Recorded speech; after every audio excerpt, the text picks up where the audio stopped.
Folks, this live stream is brought to you by my sponsor AAA FX. Now, they're a fully regulated broker in Europe and South Africa, offering Forex indices, commodities, crypto, and over 100 stocks. Now, at AAA FX, you pay...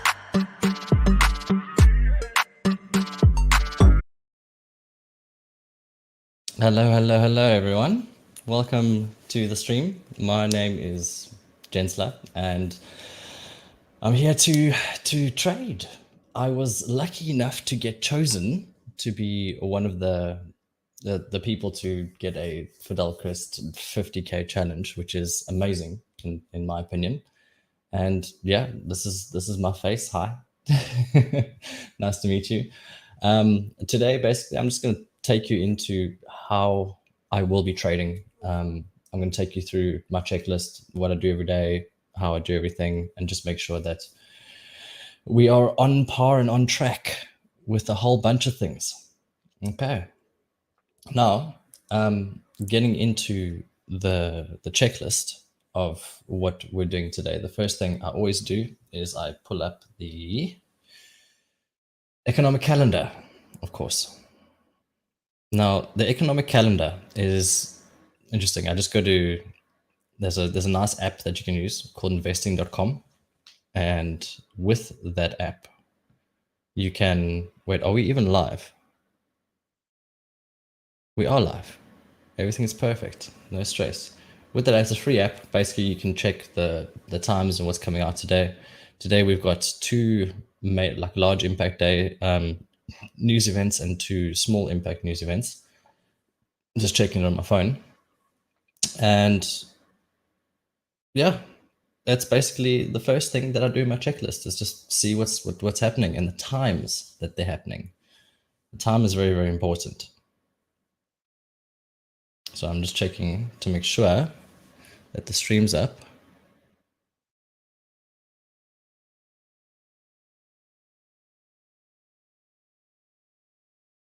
Should be running. Yes, the times of the news events are quite important.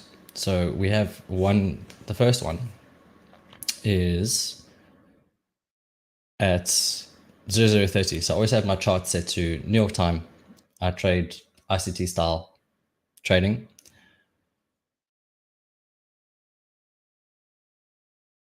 And perfect. Thank you, Daniel, for that comment, for saying yes, you can hear me. It's great news. So I trade ICT style, and it's all about time. You time the market, you have certain time frames and windows that you have to use. So the first news event is at 0030, and that will be basically 8:30 on the candle, or for me it's 0030, so it's after midnight. So I'll show you the charts just now. And then 2 o'clock is the next news event for me. So that will be from 8:30 to 2 o'clock is an hour and a half. And that will put you at 10 o'clock. And then the next news event after that is 12 o'clock. But that's important and it's relevant later on.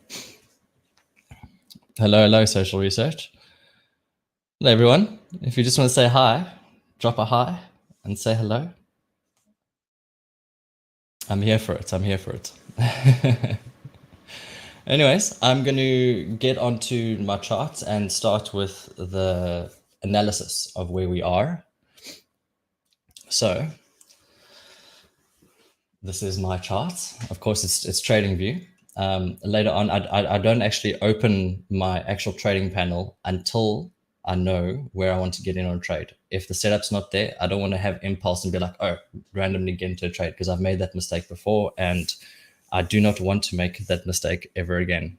Okay. So let's just take this from a daily. All right. Let's just move this out to daily and pull that down. Now, where are we in price right now? If you look at from 2022, where are we? We had these lows taken out and it's just done a major bullish run all the way up. Okay. Now, right here, this is a important point because those are nice equal lows that were targeted. And we have this big gap over here. But what's important to check is where we are right now, as in the last few months. Okay. We've had a major run up over here, some consolidation, a run up, a consolidation, and a run up. Now, if I was setting up, I'm going to set up my chart, and how I would look at it is I'll look at major things. So we have a big point over here where it ran down, it took this out, it went up, it came down again. And this to me would be a big point right there, that candle. But that's a big area. Another big area for me would be if I was to zoom in right over here. This is the important thing that we're looking at right now, is that we have, in trading, we have an open, a low, a high, and a close. And that's depicted right over here. We have candle opened, made a low, then came all the way up, and then dropped down. Okay, and then it closed. The next day opened, and there was a gap because it opened lower and it didn't actually fill the body of that candle right there. So that's very, very important. Those little parts there. If you see over here, there is also a big gap. This is actually what's called a volume imbalance. Oh, hey, I like it. Yes, WMG, well done. Okay, this is a volume imbalance. So this is an important area right there. Now I can drag that out in time. And if you see what happened is, why it's called a volume imbalance is because a volume imbalance is basically the body closes, it gaps, it opens down, it opens, and when it goes down and you see a price afterwards, there is no bodies connected to each other. It's just the wicks. And then as it came down, it created another volume imbalance over here. And then it came up to retest that volume imbalance and then came down. And now you can see the same thing is happening right over here. So that came down. Great opportunity to trade. And if we drag that out in time, that would be one of the nearest points that we would look at when it comes to our trades. Okay, so this is just directional bias in the kind of midterm-ish, short-term, midterm, because we are quite close to it. I'd say that that's quite near. Now, another thing that we like doing, this is how I was actually trading the other day, is that you take your Fibonacci right there from the wick. Wicks are gaps, the same as that gap over there. That's a gap. So 50% of that's consequent encroachment. So let me just do this. That's consequent encroachment. Now that actually wasn't on this chart, on the DXY. That was just taken today. So that's a very important thing as well. With the middle of wicks are, and then the top of wicks, and you can also divide that into, you can just eyeball it. You can divide that into quarters as well. Hey Don, how's it going? So we have those sections over there, and we have this space over here. And if you see, there's 4 panels, but mainly I don't need to see that. I just look at that, the middle of that. That's important. That was just taken. Now, as we scroll down and we look closer, this is a daily chart, remember. Scroll down low in price, we see what's happening. As price gapped up over here, it created a nice volume imbalance. Tried to take this, failed, came down. Then we have this section over here, which is also a nice fair value gap if you're looking over there. But price came down, it started to do this. It expanded lower to take out these equal lows over here, right there. Expanded lower and came back up and came back into there, started consolidating inside of that range and started expanding some more. But what did it leave behind? That's also important. Peace. So we're looking at this volume imbalance on the downside. That for me on the DXY would be important area in the, again, this is a slightly medium to long term ish. Okay, this is it, because of that volume imbalance and price over here, it came down, but there's a massive fair value gap over here. And if you're looking over from this candle, the body to the body, this is another concept of ICTs that he calls, it's your mean threshold. Okay, so this is the mean threshold. It's a point where it can come back, and once it gets there, it needs to show willingness to turn. Okay, now that's where we are. And as you came up, it consolidated, it spiked the low down here and then shot up higher. If you see that volume imbalance right there, that was taken out beautifully and filled. And if you zoom in even closer, just take that, we can see what's next. Volume imbalance, volume imbalance. It's filled nicely. We have a nice fair value gap right over here. So let me just name that quickly, fair value gap. And we have right now today's range as it came back to the and into the consequent encroachment. It could come down and needs to fill this candle and then go up. Parks Plumbing, DKHFA. No, I get it. I get it. If you want to see it, look, I'll show you my like I have my block and I have a whole bunch of stuff that I've drawn here. Those are all like the little techniques and tools that I use. And then even with my line, it's not just a line. I can go over here and I have a whole bunch of stuff as well. So it's each thing has a different meaning behind it. Just give me a thumbs up if the audio is clear and okay.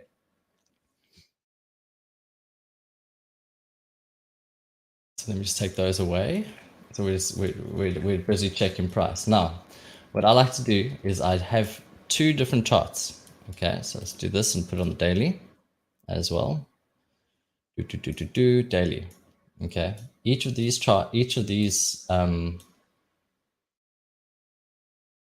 let me just put this down. There we go. Each of these is a different instrument. So I have GBP and I have EURUSD. Now, if you look at price over here quickly, they are all flowing at the same place. This is a divergence that I look at. There's a certain thing called divergence where you look at the bottoms and you look at the highs, and when they're going in the same direction to the bottom, I'll explain when we're going later. But yes, that's the daily. Now I like going down to the 1 hour, and just for this, I'm going to just do this. As we have just reached the consequent encroachment over here, see those areas over there. What's important about those areas, those volume imbalances? Well, let's go closer. It's a whole bunch of liquidity resting just underneath this one. So that to me would draw my eye immediately. I'd be like, okay, I'm looking there on the 1 hour. This is quite an important piece of price action. And also just underneath this one over here, we have beautiful lows over there. So on the 1 hour, I'm looking at that in the, who knows, we might have it today, actually. Don't think so though, but I don't expect price to move that much in a day. So just looking at this 1 hour, looking at the 1 hour.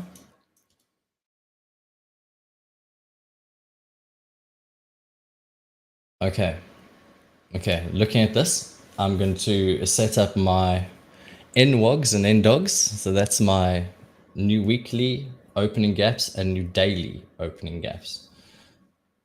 Okay, so let's just pull this and pull that out. As you can see, it's something that happens in price every day without fail. Okay, and I like doing it on the DXY as well, because if we look over here, look at the time frame. Between here and here is 5 and 7. That is your gap right there. Look over here, 5 and 7. There's a gap right there. That's a daily gap. Weekly gaps are slightly different. I've got them in white. So the weekly, this is a small, it's from Friday to Sunday. There's like a small price imbalance in there. And then we keep going up, Have I missed any? Here's one that I missed. So let's take this one over here to over here. Put it out in time. This is your beautiful new daily opening gap. I'll just call it opening gap.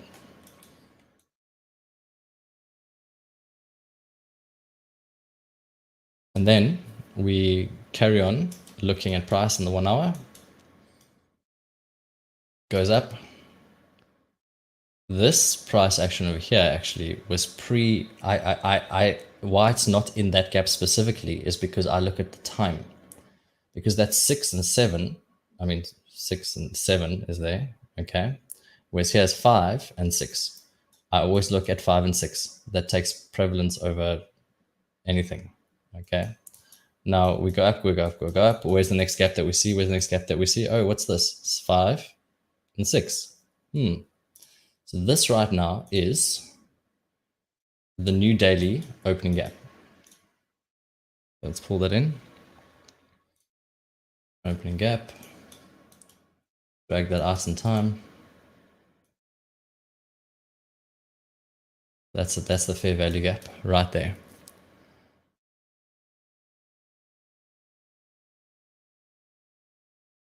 Yeah, the WMG, the bullishness is there because our buy side objective right now is up here, which funnily enough, if you look at this, what is this over here?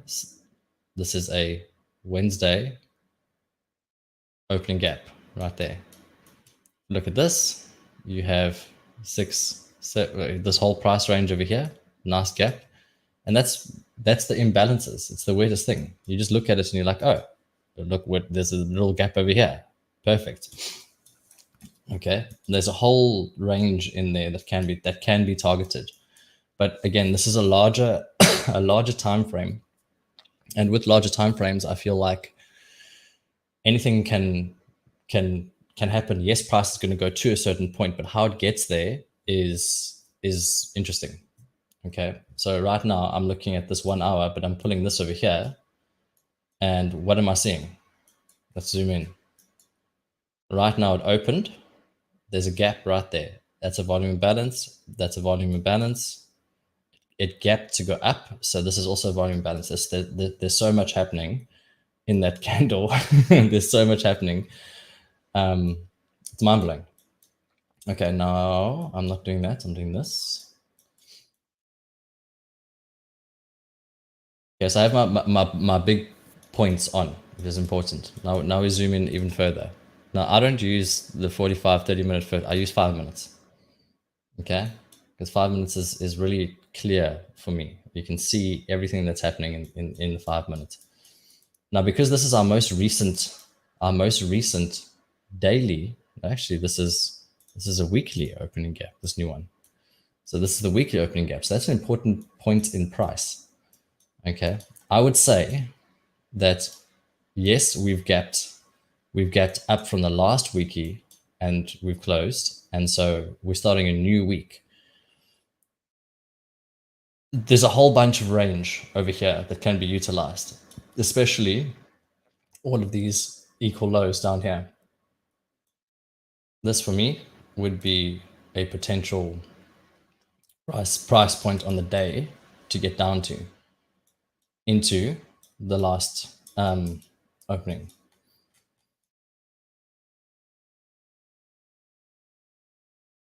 So now looking at this price over here, I see this is a new week. Now new weeks are interesting because that gap was created and now price can go away from it and it can go in both. It can either go up a lot or it can come down a lot. Because the consequent encroachment was taken right there, price came down. If you look at on this 5 minute chart over here, so that liquidity was set the day before. So that was on Friday. Now that buy side liquidity was taken. Okay. Now this was the sell side liquidity set from the day before in that whole consolidation range. Now this sell side liquidity was also taken. So it got taken and then went up after opening a new week and then came up, took the buy side and then now went straight back down to the equal lows that were set before. And now here I'm looking for big points of relevance. We'll have to probably get down to the 1 minute for that, but this was sell side liquidity. that was taken, and now price in this thing right now, it failed to go higher than the 50% over here. So it's still a discount if you're looking for buys, but because it's Karen breaking down, if we look at this over here, we have relative equal body lows over here, and we look at these highs, there was a slight divergence that happened over there. So this is a divergence right here, okay? As this is going down, this is also, is that going up or down? It's going relatively even. Okay, it's a very, very slight failure to go lower. So this is, you could almost consider this a fail swing, but I wouldn't. I would consider that as a target for later on. But we'll get to that in 9 minutes when our liquidity points are set, and wherever 9 minute is will be a whole will be a whole different thing, because then you have another concept that's called the electronic trading and real-time trading. So in America, it's basically all the price action that happened the day before, from the price that it opened over here, as it opens, to wherever 9:30 is, not 8:30, 9:30. Okay, so at 9:30, wherever price is, there's a tendency in my backtesting for it to go up to wherever this gap is. Now, if it doesn't go up there and continues going lower, or then that would be, in my opinion, quite a bearish move. But if price does come up above here and doesn't set a whole bunch of equal lows, then you might consider, depending on the time, where it's going to go. Now, my time and my model is very interesting. I enter at a very specific time. I have to see in price a divergence. I have to see a market structure shift. I have to see either an FVG, a fair value gap. We have to be within a certain range, and I have to see some kind of imbalance for me to enter either long or short, depending on where price is for the day. So that is just my analysis on the DXY for now. Okay, and I'll pull this to the 5 minutes. Now I use the 5 minutes specifically because these two charts are different. If you look at them, like what has this chart done that is different? So to this chart, one is GBP and one is Euro-US dollar. So this high over here, if you see over here, this was the highest point and that went down. So later on, you'll see, I'll pull from here to here, that's a low. And from here to here is a low. The one before was an almost low to a high. And this was actually a low to a high and a low to a high over here. That spiked over there. And that point is right there. So we have divergence between the US dollar and obviously that's displayed as well within this.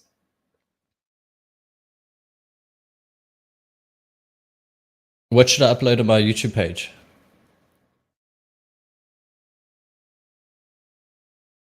All right, now let's just take this off and we'll see what is happening in the other charts. So my next thing is to look at the Euro US dollar. Again, I'm going to pull up my,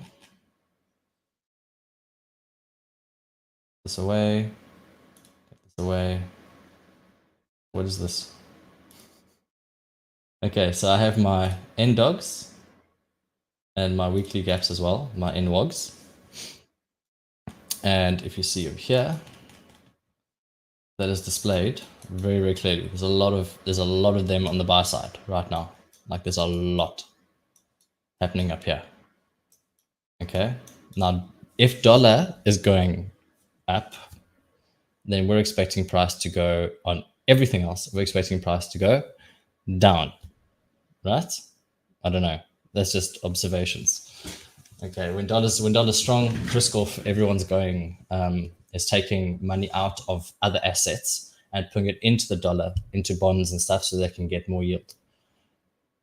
When other assets are going up, it means that dollar's being taken out, dollar's getting weaker, and everything else is getting stronger. Okay, so we're looking at this. This is our, I haven't set a daily gap for today, so let's do that. Time. 5 until 6. So we're looking at this little point of price action right over here. So we look at the close of the 5-minute candle, and we look at the open of the 6 o'clock. So 5 to 6, new weekly opening gap. As you can see, price over here is actually retracing beautifully from that divergence right back into this point. And we'll see later on at a time when if they want to keep price there or not. This one over here, let me just pull it down. Hey, go down, thank you. Weekly gap. Okay. Let's pull that out in time, pull that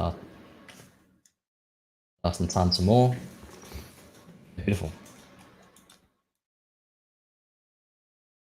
Okay, now over here, it's exactly the same as what was happening before. So we had the open, it took all this buy side over here was taken, created a beautiful equal high. Okay, now as it came down, this equal low over here, it even went further to the sell side down here today, and then started coming up to target your buy side liquidity over here. As soon as it targeted, it came down, bounced, and went up into this fair value gap right over here. Okay, so that would be your big fair value gap. Yeah, news is coming. There's two sets of news coming today, and then there's going to be someone speaking in the Eurozone. So I don't know. On my thing it says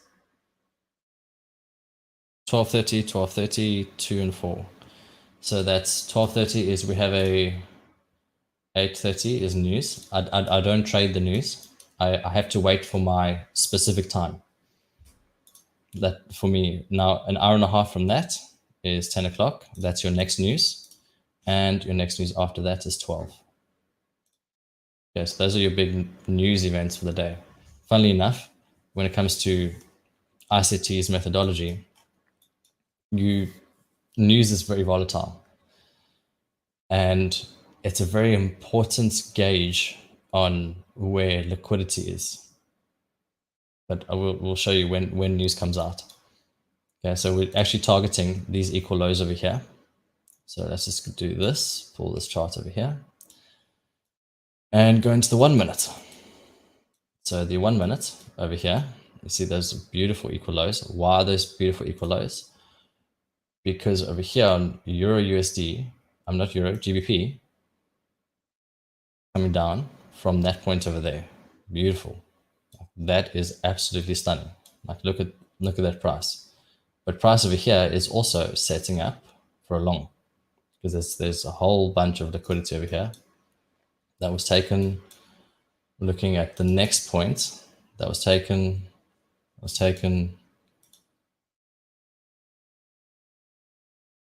and let's pull it down.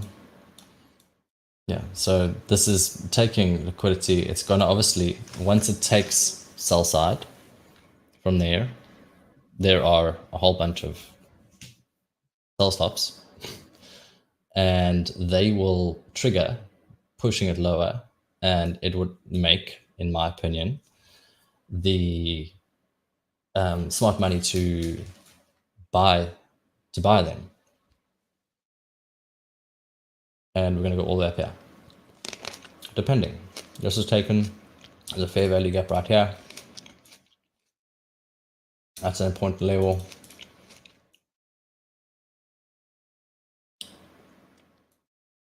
That's nice, beautiful actually. The divergence, yeah. So this is the divergence I was talking about before. And it happened, there's a time that I look at, there's two certain times. The first time is during the end of London session. Well, not the end, kind of like the middle-ish. The end of London is another time. But here we have a high to a low. And on the highs as well, so it's different to DXY. DXY is looking underneath. Whereas here we have a low to a high. Now price is continuing to push up over here, but it's failed on EU. Now, as it fails over here, we have, of course, that was a great time to enter if you caught it. And then this is another great time to enter on this fair value gap.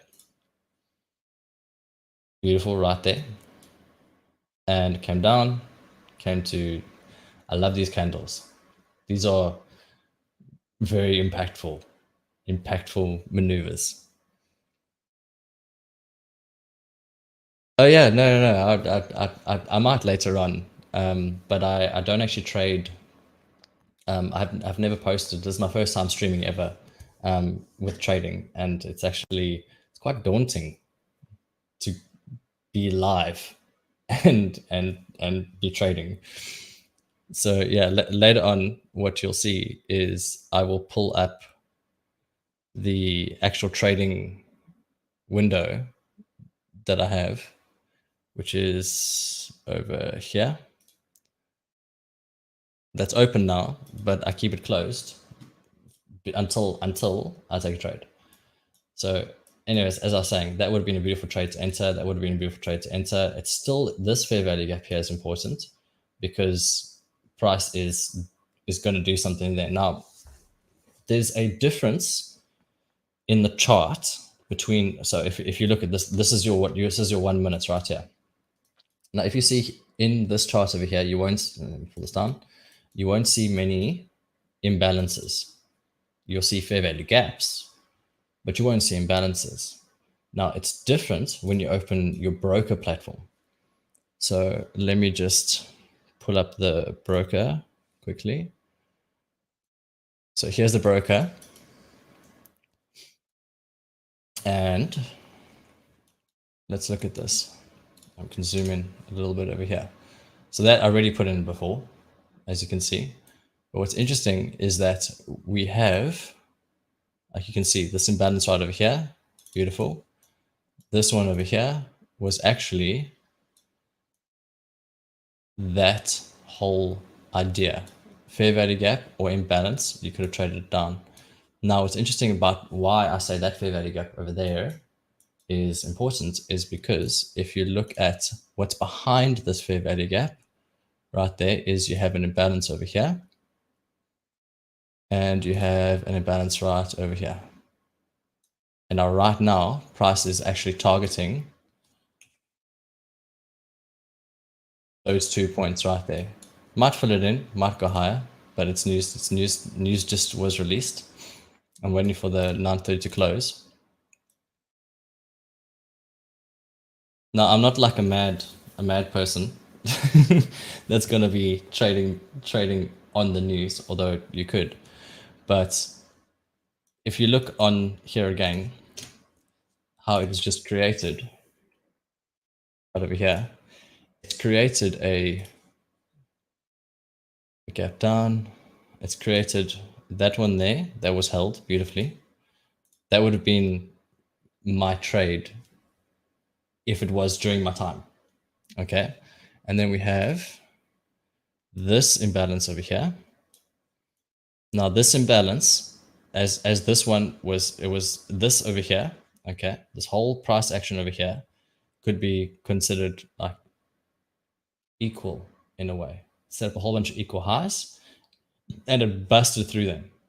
Now it busting through it, it left gaps in price. That's what these imbalances are. So now this imbalance over here is pushing up.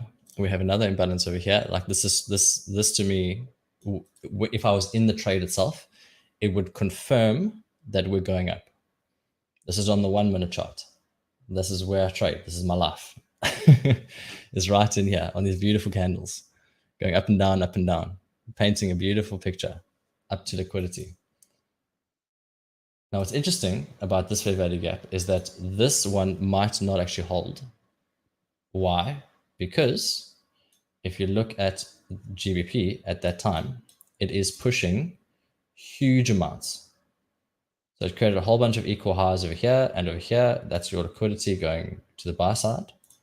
And it's going up, up, up. It's just going up. So I expect price to be targeting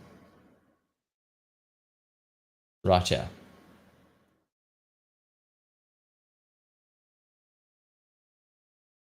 And there we go. Oh, just almost, so 9:30 came, 8:30 came out. It just created. Now this is important for me for later on. I've got a sell idea because we haven't come down to the weekly gap.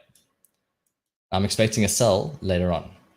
So this over here is sell side. Okay, so I'm setting that up, sell side. Let me actually just pull everything back up. We have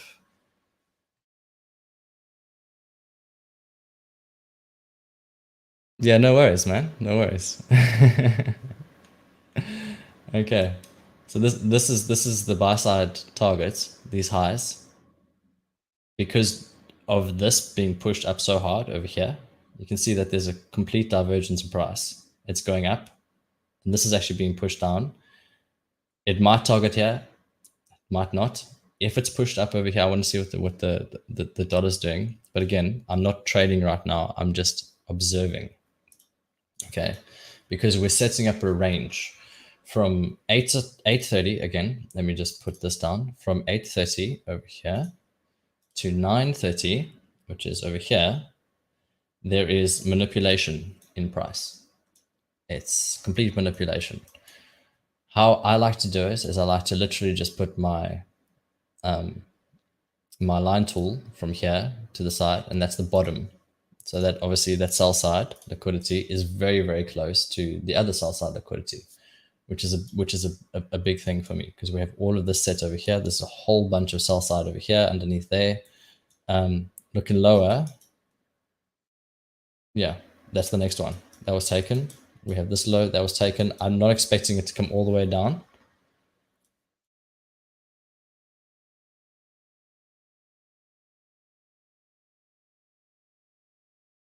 And so this buy side liquidity is just about to be taken. Beautiful. But again, if you see the 1 minute chart over here is not providing those same volume imbalances that, oh, you can't see. Sorry. Hey, how's that, Skellum? But yeah, you can see over here that in this price action over here compared to the previous price action right over here, is you can see that there's volume imbalances in price over here, but there's no volume imbalances on the actual chart itself. And that is a big, kind of like a big tell for me.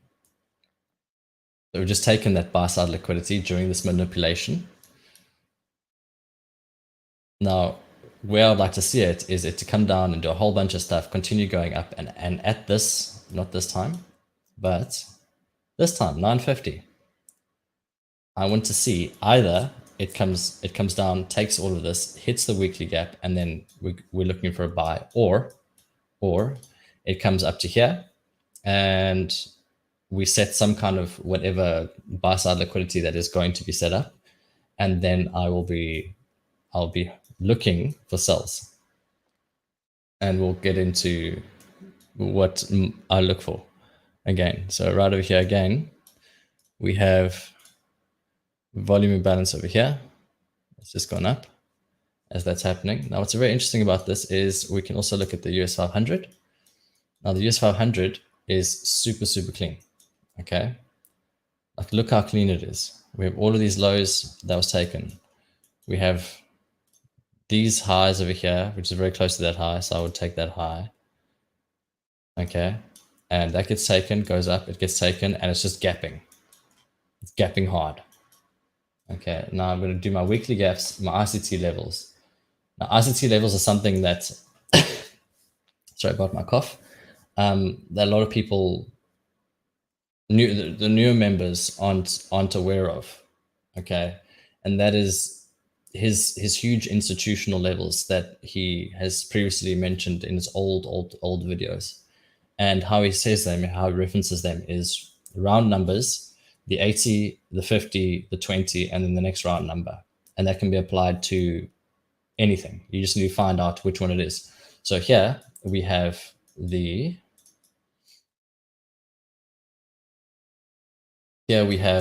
big number, which is right there. Funny enough, that works out to be in exactly where price is for the opening gap over here. We have this. This could act as a resistance point. Okay, it's a big like bank level. Okay, but round numbers nice. 80s are nice. Oh, look, perfect 80. Where did it come down to?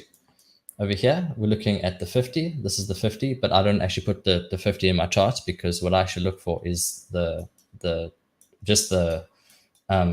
round number, the 20, the 80, and the round number, the 20, the 80, and the round number. As you can see, price has gone through the round number to the 80, failed to reach the next round number, gone through the 20, come down to the round number, gone up almost, failed, came down.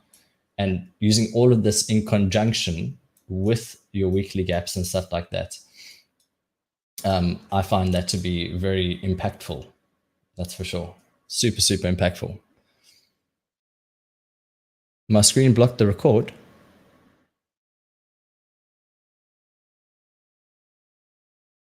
Okay, so I'll put this one away for now because I'm not trading right now. So let me just hide this one. We have, but I'm talking about. Oh, sorry. Let me just pull this out, and we'll do it again. So you can see on the 5-minute chart, it looks like, oh, there's a lot of noise, there's a lot of whatever, but you have, if I zoom this out, okay, you have this big round number, which is 4,000. The next big number is 4,100. The next big number is 4,200. The ones in between, 4,180, and so on and so forth, 120. Now, here is a big number, and here is an 80. It gets close to that, fails. So what I'm looking for, downside, comes down, goes from this level down to this level. Perfect price action delivery.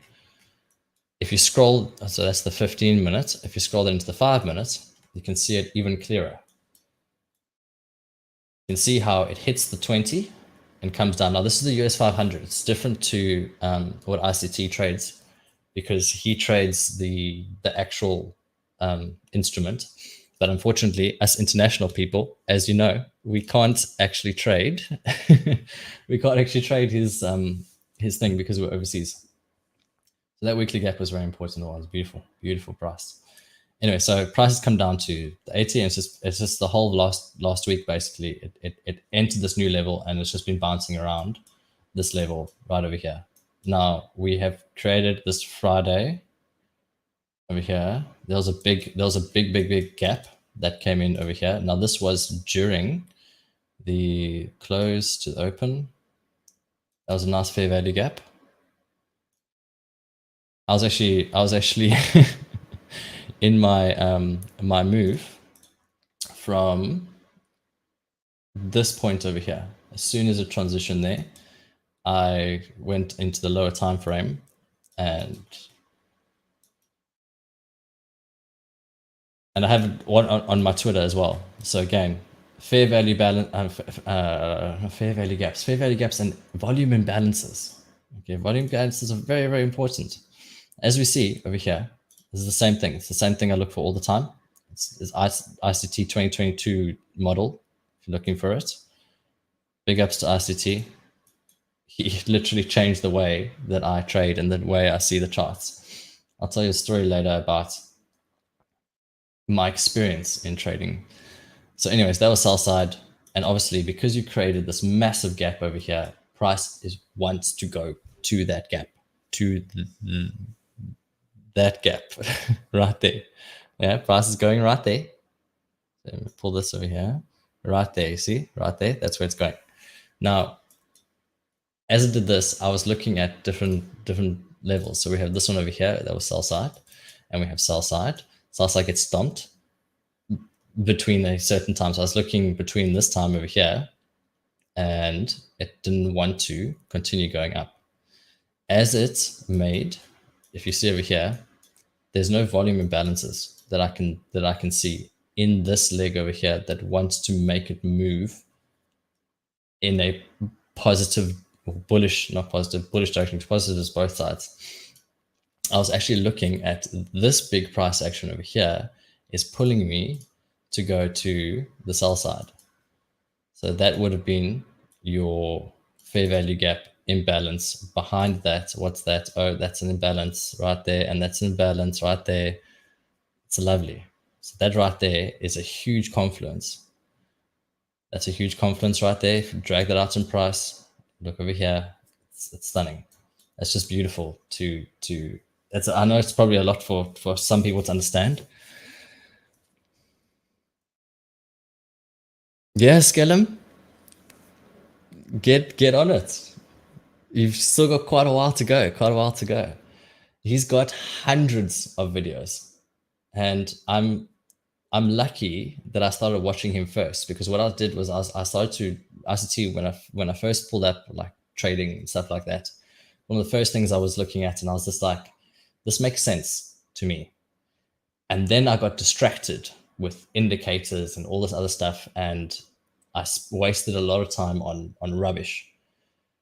And I back tested for hours and hours and days, like all this other stuff that is just useless. But anyways, I'm continuing here. So what happened over here is we had a beautiful break. Now there's an interesting thing I actually like to look for, is that we have down, down.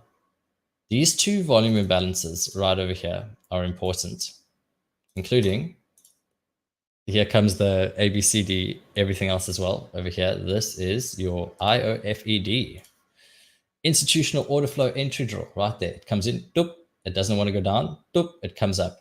Now, as it goes up, it creates this beautiful one over here. Confluence is that you have all of this and all of this over here, which makes me think that this fair value gap later on in price is going to be important. I bet you. Watch. Drag it out. Look at that. You can't make this up. You literally cannot make it up. Okay? So, anyways, so it did that.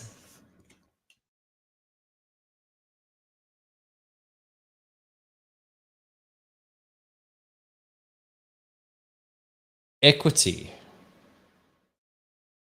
So ICT concepts, in my opinion, can work on any market, but you just have to work with the market for a while. So for this example, I was looking at Fidelcrest, and the spread between in US 500 is like $1.10, so it's quite large. But the spread with the currency pairs, excuse me, is a lot less. So I'm looking at this, and as price is doing a volume imbalance, so I can mark that in as a volume imbalance. You have this whole point over here, which again is another institutional order flow entry draw.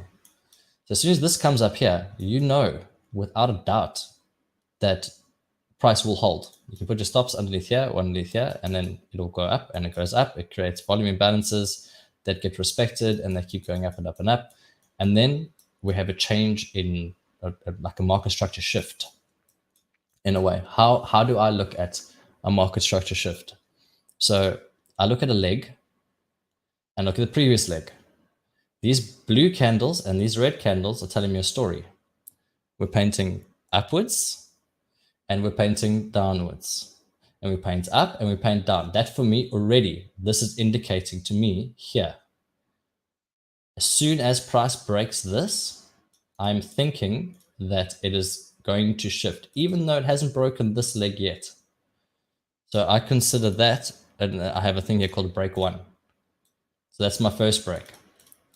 Now, when price goes below that, comes above it, this I consider to be my second, is my second break, which is my market structure shift. Now within this price range over here, we have a volume imbalance, and that basically, that would have been my trade. I would have traded from the low of that volume balance, I would have set the high above that blue candle there, above the first one, and I would have taken it to underneath the IOEFD, which is over here. And then that would have been my trade. Even though price was going up, I'm going down. So again, let me just take that away and I'll explain it again. As soon as price reached the fair value gap, now I've actually set, yeah, you got to be super patient with ICT stuff. It's taken me about like 2 years to be very, very comfortable with trusting the process. And sometimes you lose and sometimes you win, and actually you win a decent amount and you can lose a decent amount. The reason why I lose is because I'm an impulsive person, and so that's like my flaw. And I enter, like I see it happening and I'm like, okay, it's going to go up. Like over here, I'll be like, it's broken over here. That's been taken. That sell side's been taken. So let me just zoom in. So I see this and I'll be like, okay, it's broken. Let's go. Let's trade. Because over here. And I'll set my, as it goes up here, I'll see this over here and be like, okay, cool. That's confidence for me. There's a gap over here. It goes up. I enter with my stop here and it takes me out. That's where I fail. It's like literally like a few minutes before my impulsivity is going to take things. But then I like now I have forced myself to wait. So let me explain this again in a different time. As soon as price reaches a point of interest, which is what people sometimes call it, to use smart money concepts, things like that, is a point of interest, is a volume balance, fair value gap. It's taken this. His next concept is the OTE, which is the optimal trade entry from this low to this high. You're looking at in the middle here is 50%. Anything underneath 50% is a discount if you're looking for the buy side. Otherwise, if you don't know where price is going, because we're obviously going towards that weekly gap right there, and ultimately that big thing over there, so the fair value gap. So ultimately, price is going to go higher. So you can trust that in your analysis of where price is, that you will be correct. Now, you can be correct 50% of the time, but if you are taking trades like this, for example, like I did over here, you do this with your highs over here and you go down to here, that's a 4.4 R. You can take 4.5 losses and win once and you're fine. Okay, so risk management is important later on. So again, I've set up my Fibonacci slightly different to everyone else. I've reversed it. So ICT likes talking in his older videos. He set up his 32 and not 32, his 68% level, where that would go down to. So it's like minus 68. For me, I put it as, 62, not 68. I put it as 38. So if you think about it, everything he said, I've literally taken it and made it bullish, because for me, with the fib, I like pulling upwards and seeing a price thing over here and going up. I find it very counterintuitive personally to pull downwards and then look at higher prices. That's just my personal thing. Now again, regarding the trading structure over here, we have a place of interest. The first one that goes up over here, that's broken one. That's my break. And that's my market structure shift. Now, as soon as you have a volume imbalance over here, I am trusting that this will hold and that this will trade up. So I would trade how that, I'll put it underneath this blue candle or that blue candle over there. And again, you could trade it all the way up to that point there, and then that's a huge 6.2 R, and it's literally within certain time points. Lunch has happened. Lunch is between 12, which is over here, and 1, which is over here. 1 o'clock, after 1 o'clock, the trade, they've come back and they're like, okay, we need to start seeking liquidity. So they seek liquidity below this whole consolidation thing over here. Okay, they seek liquidity and then they bounce up because they're actually going for their objective, which is over here.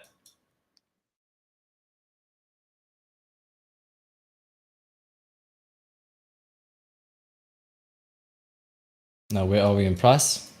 Opening gap today. We're opening weekly gap.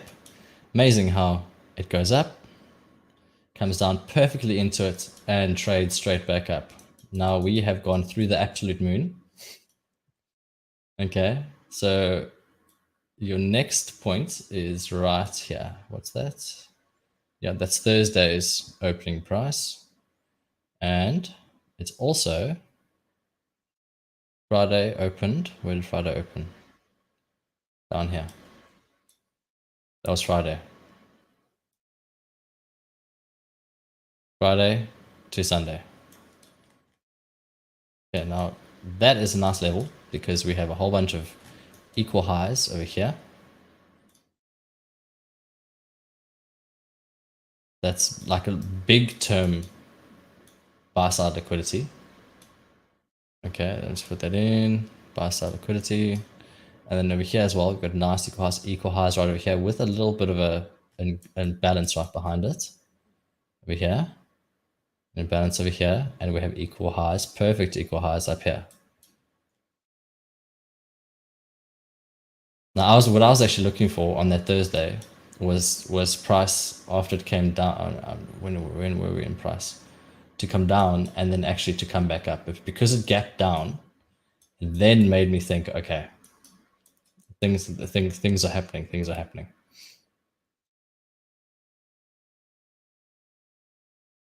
Ultimately, if it's going to take that 420, look at that perfect right there, and there is a little. This is different. This is not this certain thing in price. This is not a volume imbalance. Okay, volume imbalance is this. We have the wicks and no bodies. If you're looking at a place where there's literally zero price, that is a void. It's a liquidity void. Now, what's nice about this liquidity void is that look where this price comes down to perfectly. But it hasn't filled the complete void in. So that would be the complete void fill.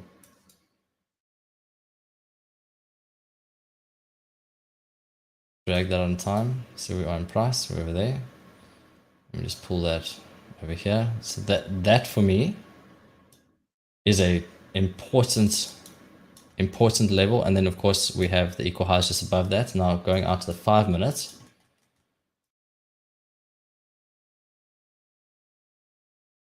Yeah, I think we're entering a stage right now where, because on the daily, let's look on the daily quickly, the 1 day. And I want to just remove the ICT levels and the weekly gaps and stuff like that. We see where we are in price right here. Okay. Now this immediately catches my eye right there, that little volume imbalance over here. If you're going for the buy side, that's what I would be looking for. It failed to get there, and we have come down to just inside of this fair value gap right here.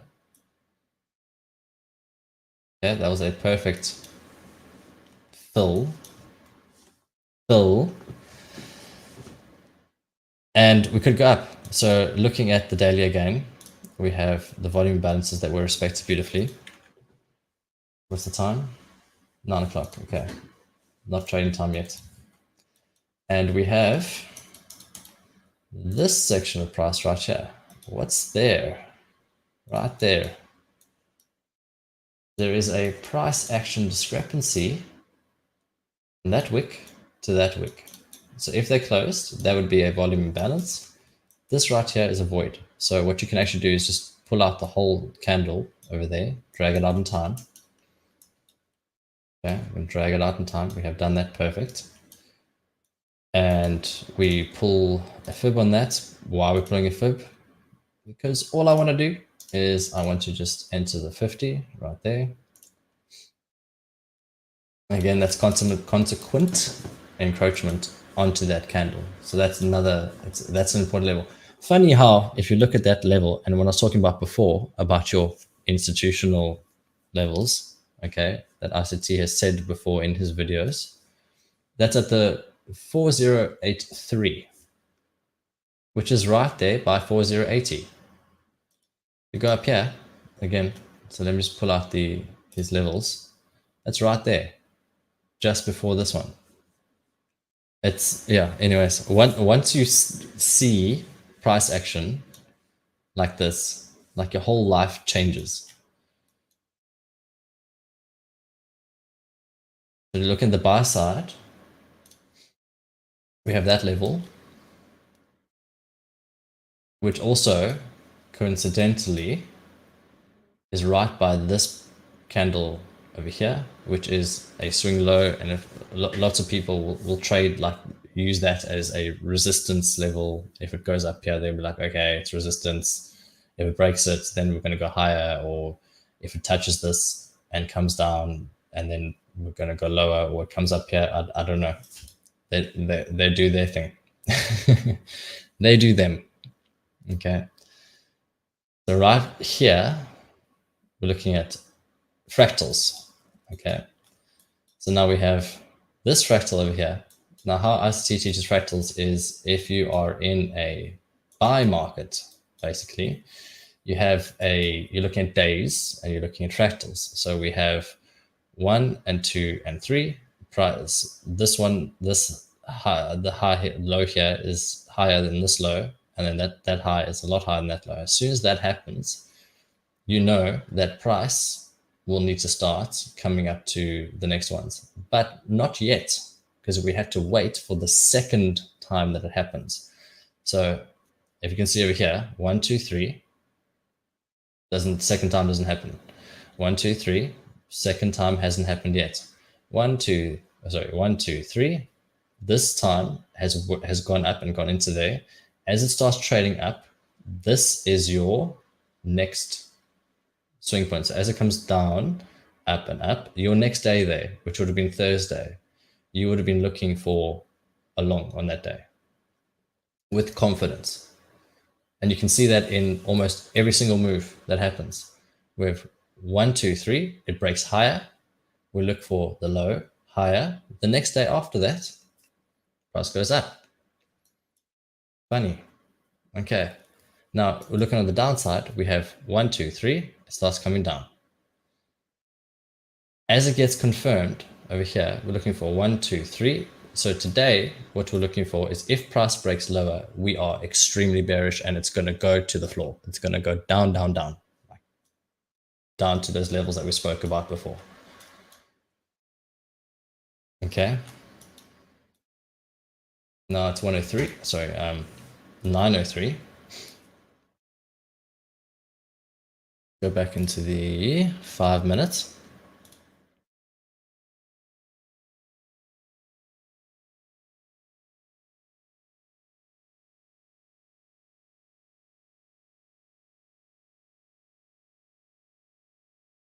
Yeah, if it rejects these over here, it's going to be interesting to see. So what I like doing is that was our daily thing. It's taking the buy side first. So we're looking for buy side to be taken, and eventually it's going to come back down and possibly into this level right here by this candle. So I'm just going to draw that out and put that as an bullish order block. I've got that in blue.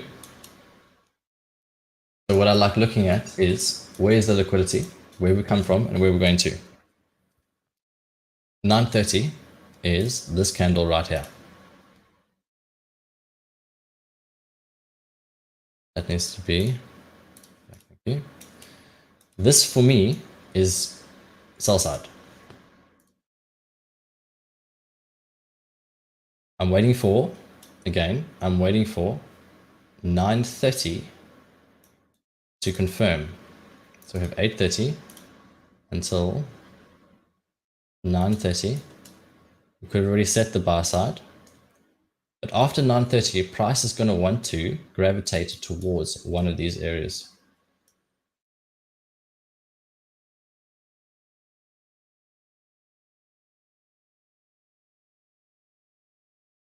Yeah, Tirang, I completely understand. When I first saw it, I was mind blown. There are certain days where price will behave exactly how you want it to, even if your stop is, or if you have like a larger stop, whatever it is, then it's like the next day after that, you know that it's bullish. Your bias is I'm looking for buys today, or I'm looking for sells today. It's actually mind blowing. Then we go to buy side liquidity, and I'll explain it again. I'll explain it on a lower time frame over here. So this is not days. This is just actually. Let me put up the daily again for you. I'll do it on euro, because that's what I'll be trading. Oh, that liquidity. That was set today. Look at that. That's Asian session. Asian session right there. Yeah. Has that gaps. This is the new daily opening gap. Now, I'm actually, if price has gone this far up, I am thinking of a sell, because that's equal lows right there. I didn't actually set this daily over here. So let me just pull that in quickly. 5 to 6. 5 is the close right there. To 6 open over here. Yeah, and let me just name that.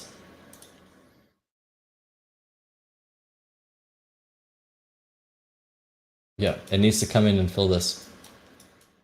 Now, how I see this, and ICT hasn't explained it the way I probably will, it's just my viewpoint. But these daily opening gaps, I see them as the place where the institutions or the algorithm will add their liquidity. So that's where they add it. They add all their longs and they add their shorts, and they just add money into the pool. And then they use that to manipulate price, or the algorithm manipulates price depending on whatever you believe. If it's the algorithm or if it's people trading, it doesn't matter.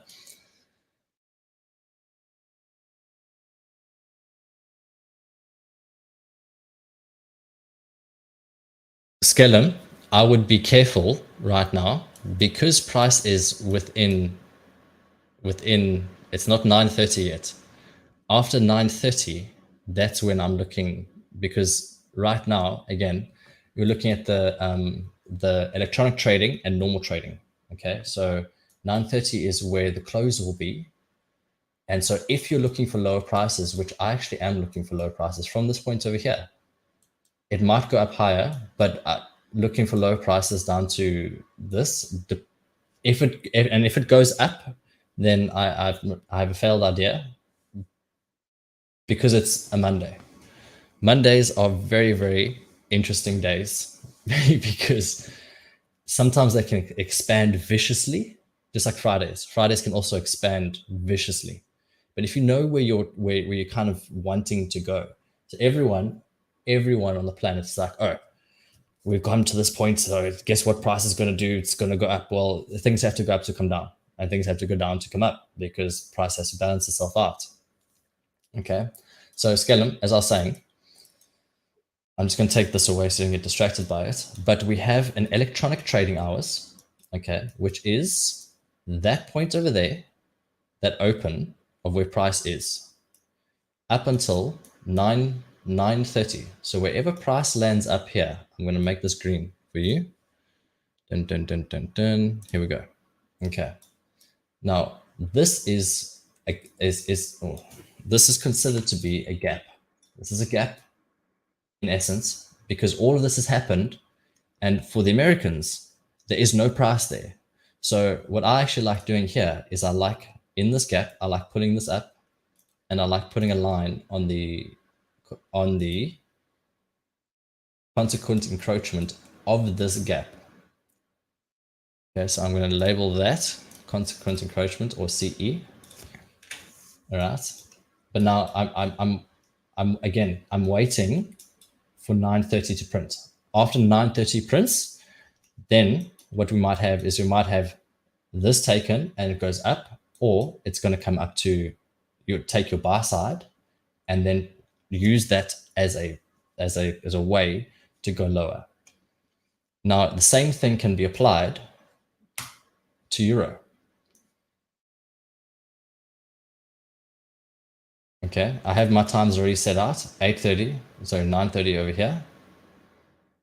Okay, and that is 8:30 over there. And we have time that I would like to see a trade in, which is this time zone, which is this time frame over here. I would like to take a trade in that time frame. If it doesn't happen there, it'll happen between 10:50 and 11:10, depending on the news. Okay, so the news that's come out today, there's two sets of news coming out. So it's going to bounce up, it's going to go down, and then there's going to be more speculation. People are going to be meandering around and lost in price, and they're going to take they're going to take retail out of the market. So we have sell side, which I actually already marked out before. Sell side is right there. So that's my 8:30 candle. Like I said, I'm looking at the 1 minute. I'm looking at those lows over there. It's beautiful. Okay, this is beautiful. Absolutely stunning. I don't know, I'm feeling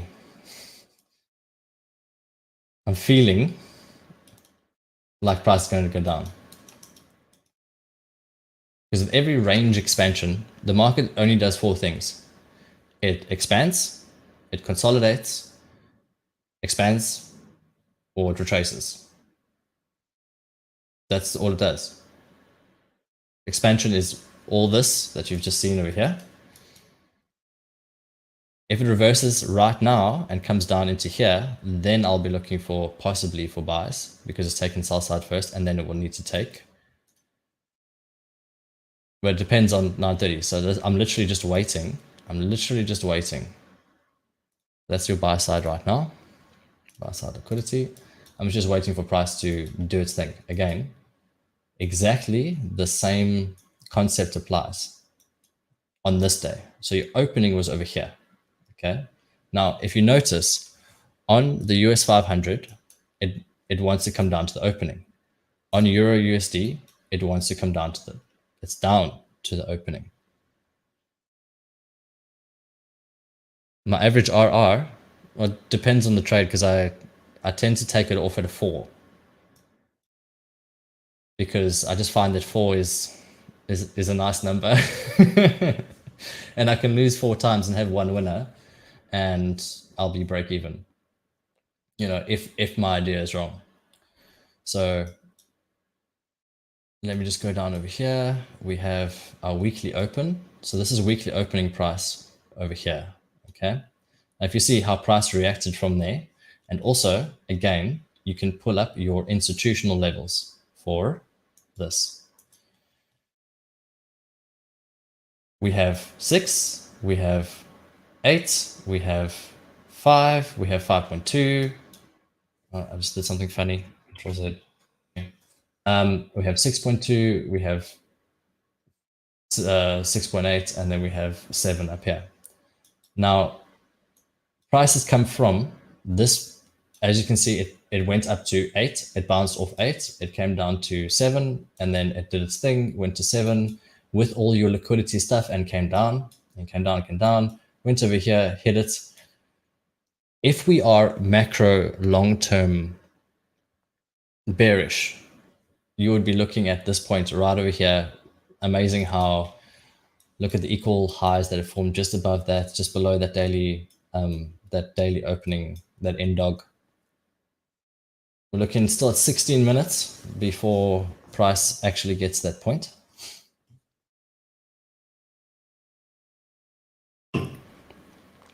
And funny, isn't it funny?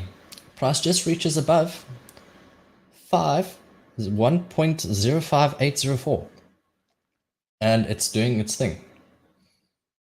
So there's a possibility that buy side is going to be taken for it to go for the sell side.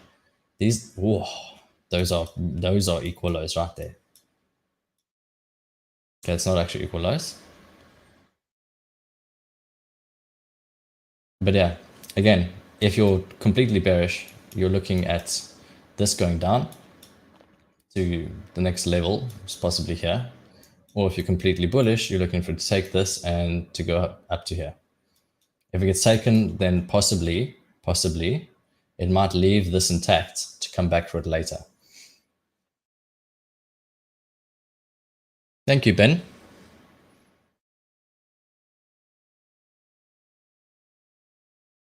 And yes, Nolan, I am South African, but I'm not in South Africa right now. I'm actually in Australia.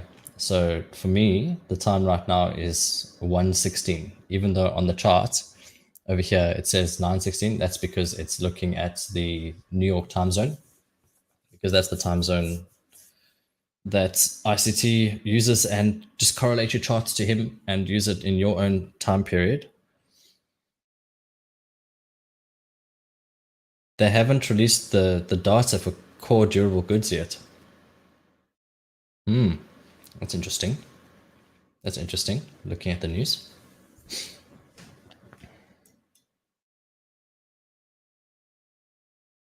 So again, I'm waiting for 9:30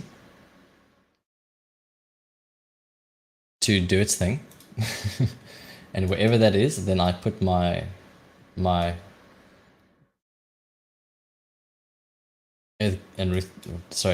trunk trading and normal trading hours box that I put. If you have the paid package, you on the indice itself, you can actually, there's a button here where you can click and change between the two, and you can see the gap. But because I don't have the paid package, I don't do that. So I just calculate with the time. You don't necessarily need to have paid packages to see the time, to see where these things appear in price, as long as you know where they are.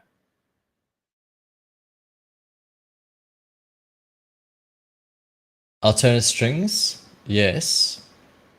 I also use EURUSD as an SMT pair. I don't actually like trading the crosses.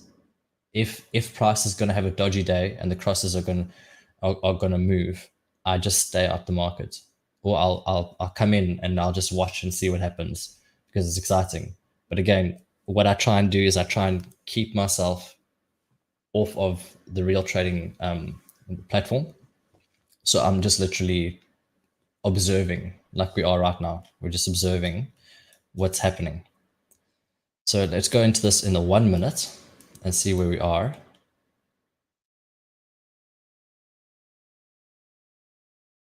I don't take EURUSD as an SMT pair. I take GBP in itself with EURUSD as my SMT divergence, and of course I'll be looking at the dollar to see what's happening, and it's completely collapsed. Let's go look at the, and I have, again, let me just pull this up.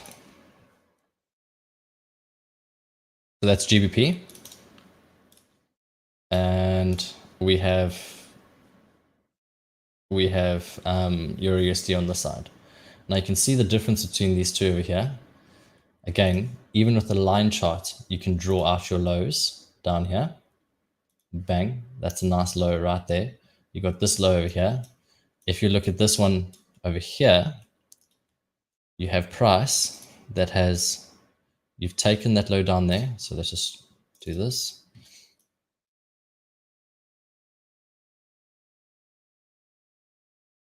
We've taken those lows, we've taken those highs. It's set this up for a going up, and now it's set a whole bunch of equal lows right here. So there's confluence now in that we have equal lows over here and equal lows over here. Now during these equal lows, price on euro was going down, but here was being held. That already is SMT divergence as it is. Okay, we've got 11 minutes.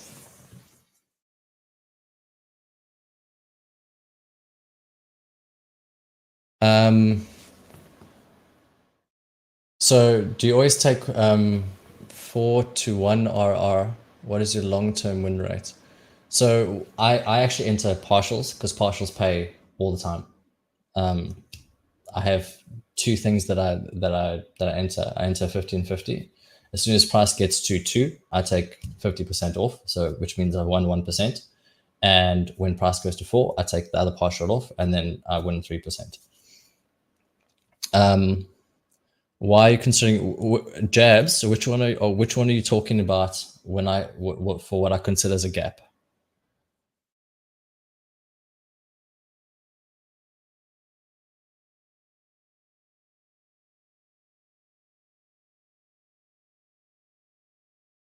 I'm just going to look at this in 1 minute quick. Right here, they are busy changing price. We are not entering right now because this is where they manipulate price. So they're like, okay, cool. These people over here, they've seen this happen and everyone's going to think it's a market structure shift. So what are they going to do? They're going to pull price down to here. That's why I'm thinking that price is going to come up to here, come up, and then create a divergence. So on GBP over here, as you can see, everything gapped up at the same time. Now, as price came down to here, that was down and down. This is down and up, down and down. Markets right now, down and up. There's a slight divergence going bullish. Why do I think that? Let me just zoom in. From here to here, right there, and from here to here, if you see the market's gapped, even though it's come up down here, now it's going up. This is what is a classic thing that this algorithm loves to do, okay? And that is create these fake S&T divergences where they're like, okay, price is going to come down. So you're thinking it's going to come down. Okay, great. So it's already broken down. It's done my thing. It's done a low to a high. It's broken one. It's broken twice. And this is my entry would be this. I'm not saying that this is my entry right now because it's not, because I'm expecting them to raid this high. Okay, so there's those 2 points over there. I would have my entry in here, and I would put my stop above that candle or above this fair value gap. But because I'm expecting them to raid this high, they're going to wait here for 9:30. If it goes higher at 9:30, as soon as that 9:30 hits, then that's where my next buy side liquidity is, and I'm waiting for price to create a divergence to my area.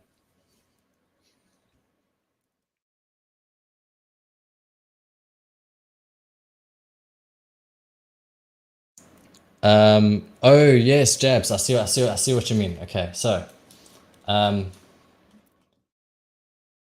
pulling this over here is considered, all this price in here is considered as a gap to Americans because they close price at this point, right? Okay, so let's just open this. They close price over here, okay?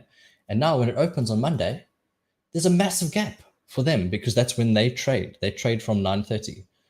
So there's a massive gap over here for them. If you look at the other charts, it's the same. So there's not GBP, US 500. It's the same thing.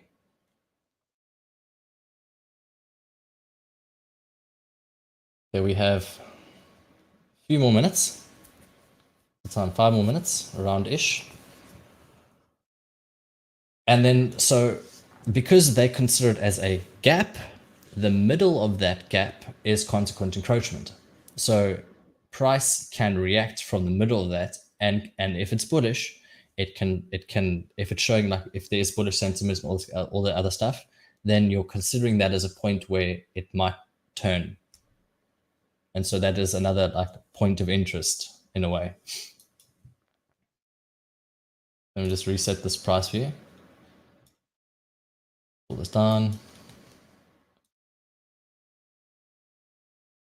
And I'm just going to go the loo quick. I'll be right back.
Yeah, I'm back. Let's see what they're doing with price.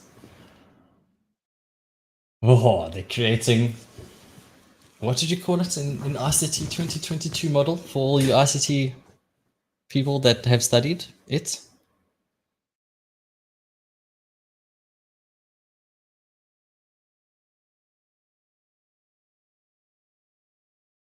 And Ben,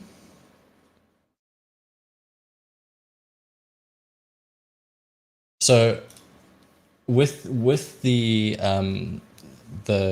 first partial, I find that for me, I'm wrong sometimes, but I find that a 2R is doable. So that's a beautiful 1%. And then the other one, the rest of my trade is at, excuse me, the rest of my trade continues until 4.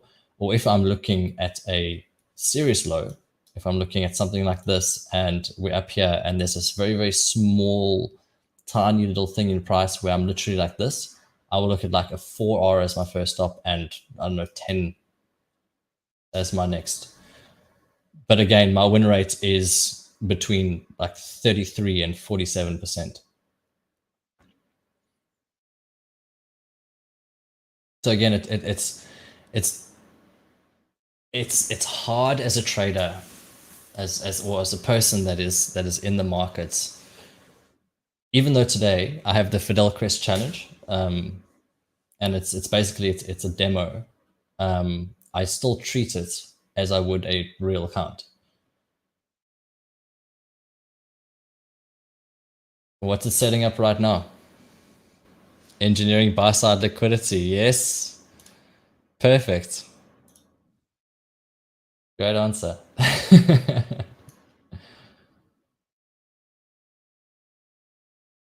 So as I said, I'm demo balling the Fidelcrest to see if we can get there. A big factor is risk management. Now, for me, what I'll do is I'll trade a 0.5% position and I will take 3R, so that's 1.5% of the trade. Sometimes it can go to 10R and that gives me 5%. Sometimes it can go to 20R and that gives me 10%. But as long as ultimately, in the end, I'm in profits, I can reset the challenge and do it again.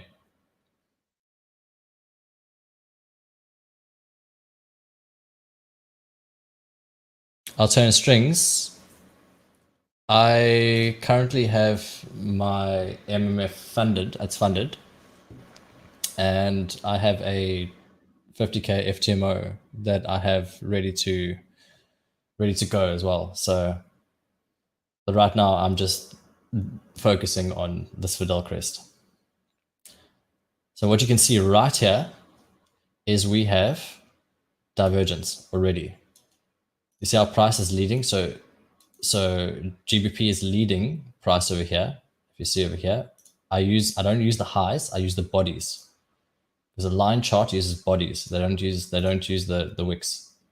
Okay, so that's going down and that's going up. This is what I consider to be the fake. But if it's the real one, then I missed out. And unfortunately, that's how it is. We're getting into my time frame now where I would like to start looking for a trade. Well, actually, I'm looking now for buy side to get raided. And then my time frame is from, like I said before, is from here to here. That's my time frame right there. But do you see what I said before when I said that if I was to take a trade using the way that like the setups that I trade, it would have come into this fair value gap and then it would have stopped me out. They do this a lot. So especially around this time. Yeah, it goes up and it creates it's like a little fake thing and the engineer liquidity. So let's go look at the DXY. Yeah, perfect. See that sell side liquidity? Bang, perfect. Now, after it takes a sell side, depending on how big it is, if it's a little small little thing like this, we'll see the move coming up. And if there is divergence between these charts, then I'll be possibly entering a short, but not right now. I'm waiting because now it's 9:30. So now, because it's 9:30, that was the candle right there. That was the open, close, 9:30.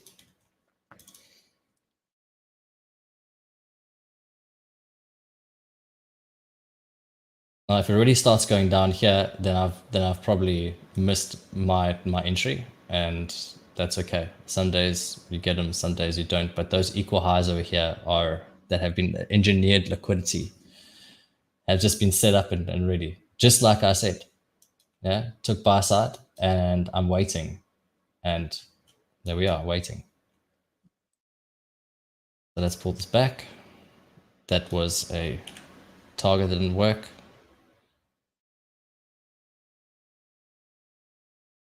So now we have buy side over here, depending on however long it wants to take. Let's look at the 5 minutes for some clarity. And going up here, I'm gonna pull this at the 50%, which is right there. That would be your consequent encroachment of the gap for EURUSD. Let's go into US 500. We have 9 o'clock. This is 5 minutes. The 1 minute. 9, 28, 30. Okay, opening over there. Consequent encroachment of this would be just here.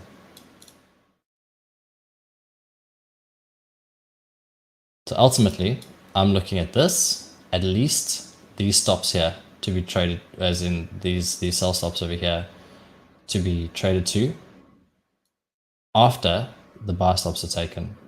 If that happens and it leaves all of this, then it might come down to here and then go up again.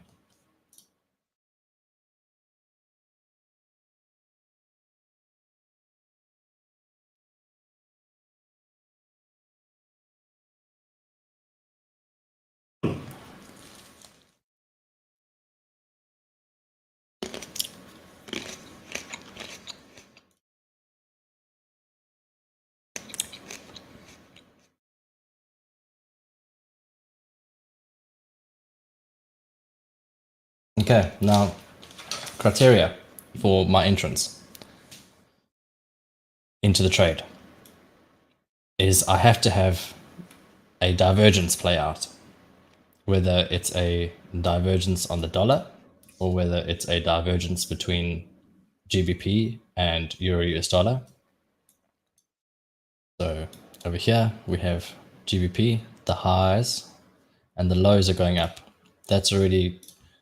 This is already confirming a divergence to me in the fact that this is overbought, that's oversold. If we're looking at Euro, but so the trade, they might start it early today, but because of this, I want them to raid that and then go up. This is the 5 minutes, low to high, and high to low for now. No? Let me go into 1 minute.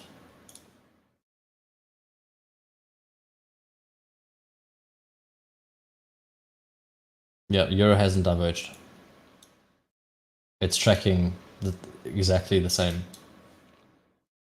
Except from 9 o'clock until 9:30 over here, we have, it's tracking the same. So I need to look at underneath. Lows and the highs. Yeah. So when we're looking at dollar divergence, we have to see the lines doing the same thing. The lines are doing the same thing, then you know something's coming.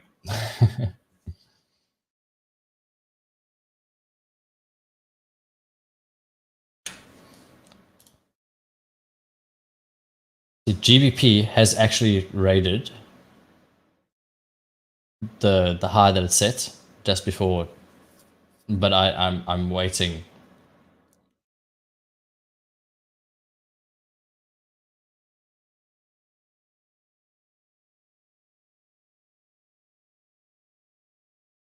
Right now, I'm actually just checking my because I brought up my trade tool because I'm going to pull this over here. Okay. And what we're looking at, so let me pull this out over here. 1 minute. We have our bigger level over here, which is my get to daily and dog. And over here, you can see in this chart, they don't have volume imbalances. Sorry, yeah, they don't have volume imbalances in here. But in this chart, they do have volume imbalances. If we see over here, there's a volume imbalance that was perfectly traded to right there. We have a void over here, which was traded to. We have a fair value gap that's just set up over here to go down, but it's to go down to go up because here's a, so let me just draw it out. There's another volume imbalance, volume imbalance. This is void. Void is an interesting place in price. Now that is not seen as clearly on these, on this chart. It's not seen on TradingView. So wherever your broker, like you literally, it's interesting doing stuff on the TradingView, but it doesn't give you clear, like all the information in the candles that you need. That's why I open the actual broker and I see where, like what price is doing. So if you see over here, fair value gap, volume balance, let's go back in time. You see very clearly, this one was very, very clear. There was probably a divergence of some sort at that time. And we have this volume imbalance right there going down. Price respected that, and what happened? Just after that, this would be like your 15 minutes build up to take a sell with your high over here down to the low. Same thing here. We have this little imbalance over here and this fair value gap and this low. Let's go out in time. That little volume imbalance is just there, just above. Let's look at price at that time. 95505, and we'll go over here. 5505. How perfect is that to shoot up? Absolutely mind blowing. So yeah, I'm just watching that right now to see when the trade is going to take place.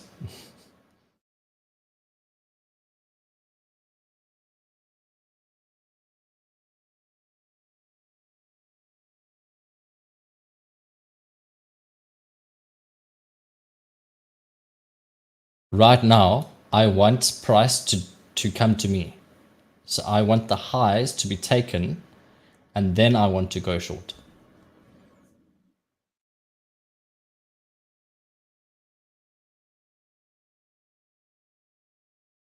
That would be my trade, but it can only do that if I have divergence. If I don't have divergence, I don't trade.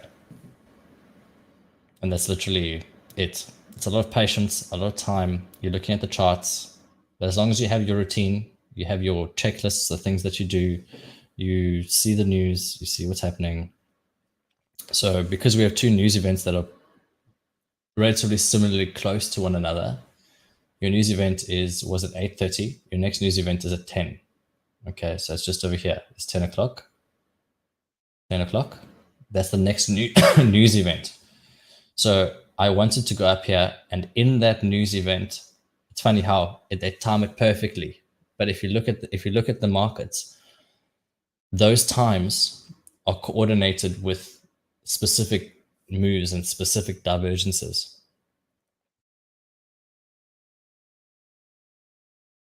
Relative equal highs lows is generally correct. Exactly.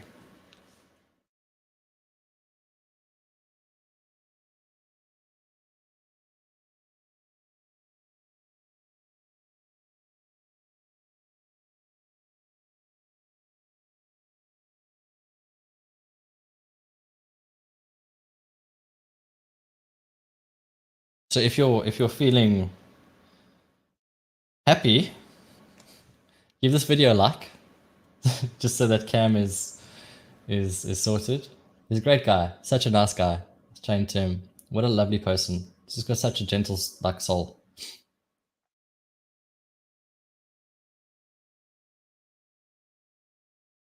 And so yeah, while we wait for this to happen, for this buy side to be taken, which I want to happen, it's going to happen very soon. And if it happens with a lot of force, that's even better because it's conviction for them. After that, I'll be again looking for divergence. So I'll tell you my trading story. When I started trading, I just went into the market. I was like trading live, and I took $1,000, put it in. I lost 300 in like a few days, and I was like, I don't want to. In no ways. It's like my risk. Like it made my heart pound. It made me sweat. It made me all these things because I just read a few videos. Oh, just 1%. Risk 1%, and I was kind of doing that, and then I lost 3%. Lost 30%, and I was like, oh crap, there's a problem. And so from that point onwards, I was just trading, learning ICT, and I've been studying it a lot and watching the markets. Now, I used to actually play a lot of games. I used to play Fortnite a lot. Okay, it's a lot of fun. And what I learned there was that you can play a whole game of Fortnite and take a long time learning. So that's the higher time frames. Okay, we've just taken buy side. Now I'm waiting.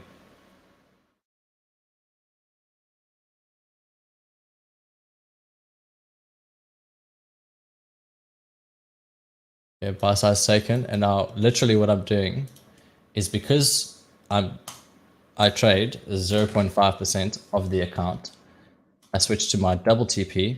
I turn on, and I'm literally just waiting. I'm busy setting up where my equal lows would be right there. And I'm busy setting that up for ultimate down here, but I don't know if it's going to get down there. Consequent encroachment. And I'm putting this close, and I'm not trading yet. I'm just waiting. I'm ready for whatever happens where I can just shift this and my stops and everything are in place.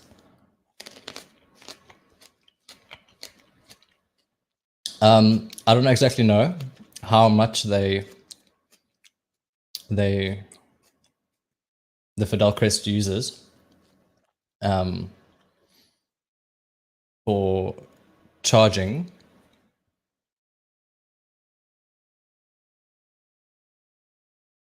Okay, just hold on. Things are happening. It's coming into my time, and we need to start looking. And yes, I entered market. Sometimes I'll set a limit order or pending. I use this risk manager over here. You see, we have already right there. Right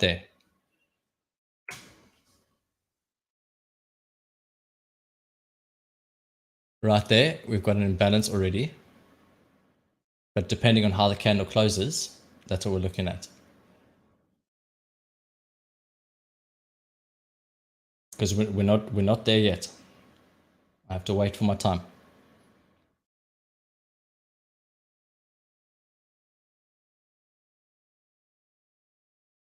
It's showing that little imbalance right there is showing it's not an imbalance, but that little gap in price is showing me already that there is something happening, that there's a manipulation happening in the market.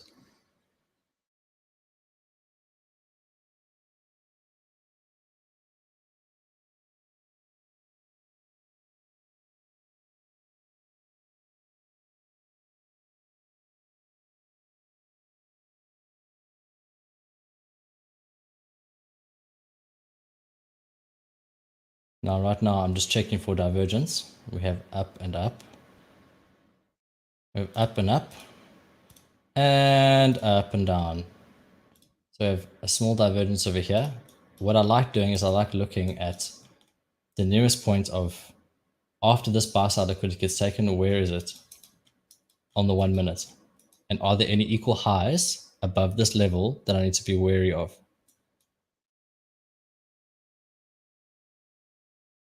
I don't see any equal highs above this price. And we have a nice big little gap down. Now again, I'm watching this chart. I'm watching this chart over here to see if it creates the fair value gaps, because that's telling you that they want to drive price further and further down.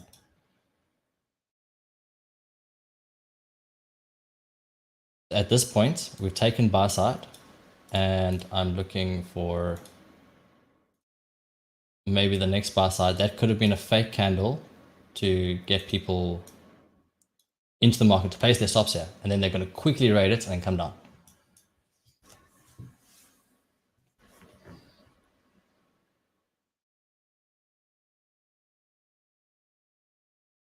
But right now, this fair value gap over here, let me just, that fair value gap over there is being respected.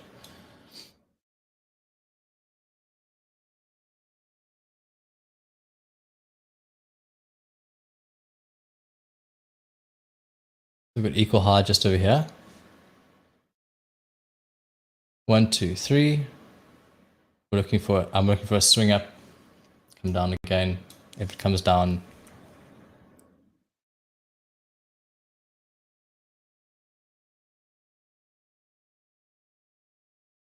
remember there's an imbalance over here, and there's an imbalance over here. Again, I'm just checking price, making sure that, what's this? Trade, here we go.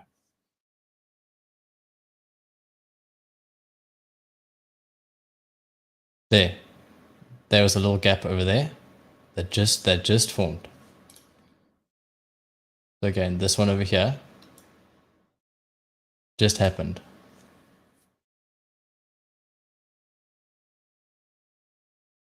It's taking the buy side. This is also buy side.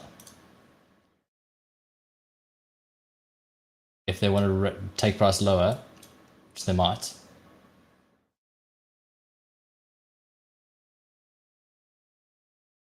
Now you don't see that same thing happening on this chart over here. That's just not happening.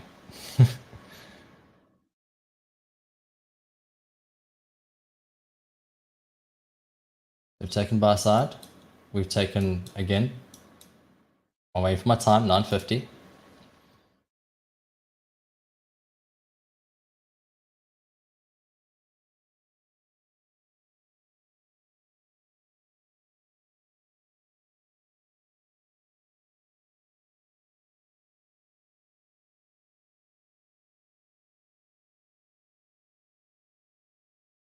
And for those of you who are more astute of ICT students who are very curious about the new fair value gap, the middle of this price and the middle of this candle here,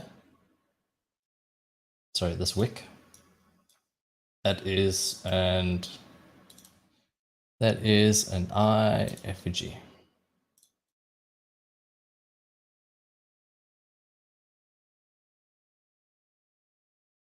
Funny that, looking at the 50, that's a roundish 50, that's a roundish 50, that's a fair value gap that's created with those two candles for it to start doing driving higher. I'm not going to put that in my chart. This was the fake out that just happened.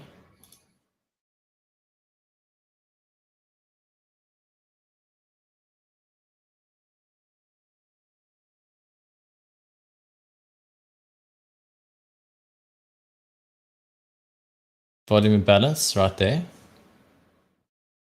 Do you see that volume imbalance right there? That one. That gap down and then started bouncing off it. So it's different. Again, we have this price going higher and this price going lower. Let me just look at, so this price going higher, this price going lower. Let's go look at DXY. What's happening? DXY looks like it's gonna completely shatter. So this is, we have to just wait. Again, we're waiting. We're waiting for a raid of some kind. You might think that the raid might have already happened over here on the DXY, because that sell side was taken. We have this volume imbalance over here. And we have high to high, low to high. There's a divergence in the 1 minute. Around-ish over here. Let me look at the Euro, GBP. So that's going down and that's going up. That's not divergence on GBP. Let's go look at US 500. It looks to me like this has already happened over here. But I'm waiting for this to be taken. Again, we have to wait.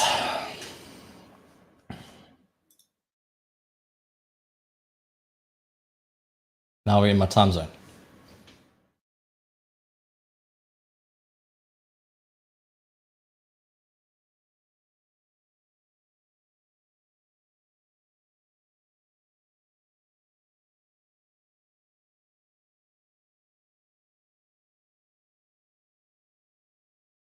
DXY, what are you doing? You've done your fake divergence. Done your fake divergence. You're gonna break. GBP, how we looking?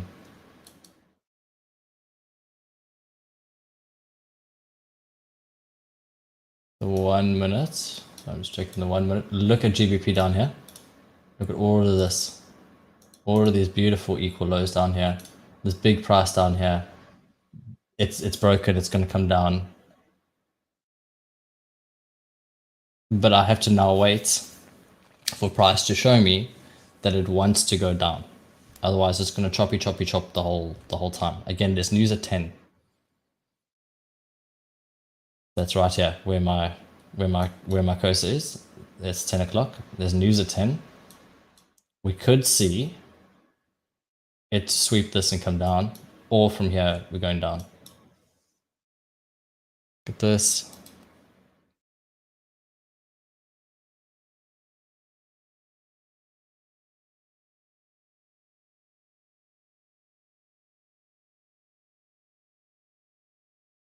How's dollar? Dollar's going up.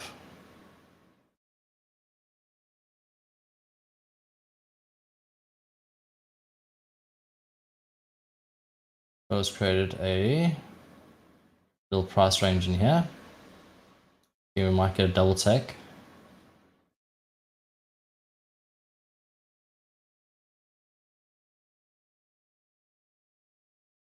From this divergence, I want it to show me whether GBP goes down and then this doesn't go down, and it goes higher, and then goes down, or this shoots up and then this doesn't make a new high, and then as soon as that starts coming down GBP, then I'll trade.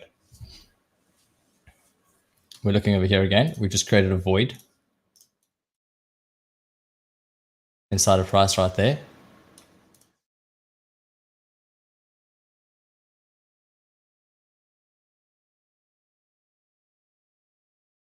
So if Euro goes higher, like a lot higher, and GBP starts coming down, targeting this sell side over here to at least come to 50% of its range. If it doesn't, then it's going to go up. But again, I'm waiting. The divergence has to happen. No divergence is no trade.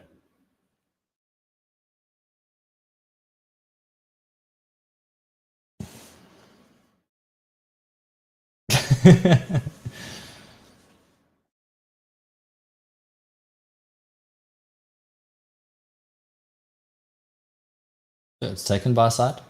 Again, we're waiting.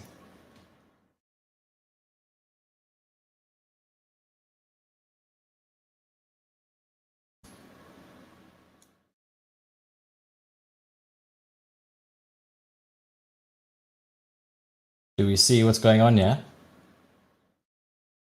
Yeah. This price from here, or even from over here, has gone higher. This price is still going lower. From this candle equal, whereas from this candle to that candle, it's a lot higher.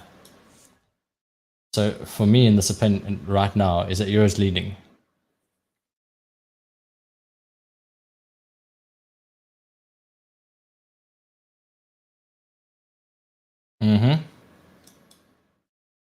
That's it, a burst through, because everyone's thinking it's going to go short, it's going to go short, it's going to go short. We wait.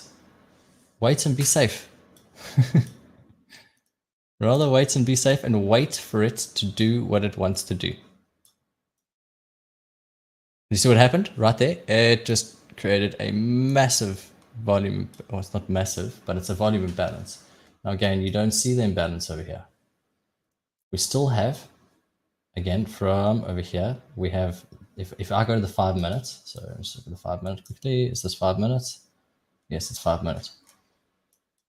So we have all of this happening. It's dodgy.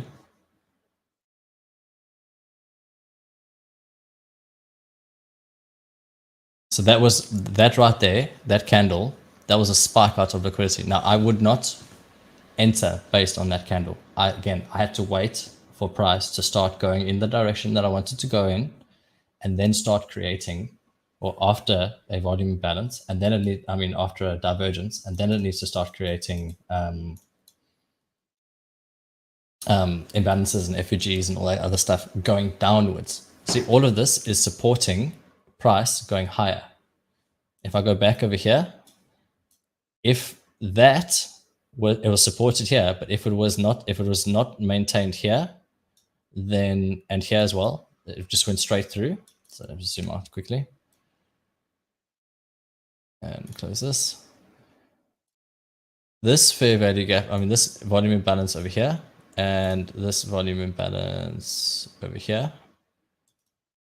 Now that got stopped, So my eyes are still on buy side. That's why I said wait. So we wait. This came through, it supported that, but there was no volume imbalances, or there was a fair value gap. Yes, but there were no volume imbalances supporting. And I like trading volume imbalances. It's nice. Now we have, oh, this is interesting. This is very interesting. So middle of this candle, consequent encroachment, that was held. So the middle of that gap was held. Okay, that's one. We have low to high, low to very high. Here, on the 1 minute, so let me just take this away, take this away, and just have one. This low, this high, here. I would like to see this as a trade, so I'm going to sell. If it's going to go higher, I'm out.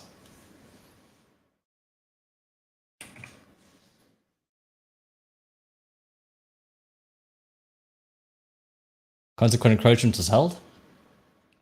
We'll see what price wants to do. It did respect this fair value gap right over here.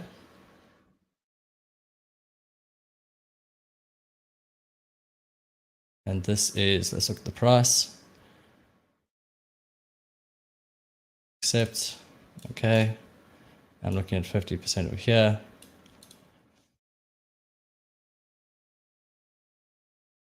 That for me is clear divergence. We have GBP going down. We have EURUSD going up. And if it wants to come up and stop me out, that's just unfortunate. But it's within my time. If it does it again, I might re-enter. Damn it, I entered at the wrong place.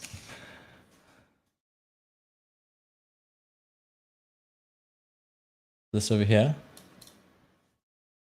has to be held.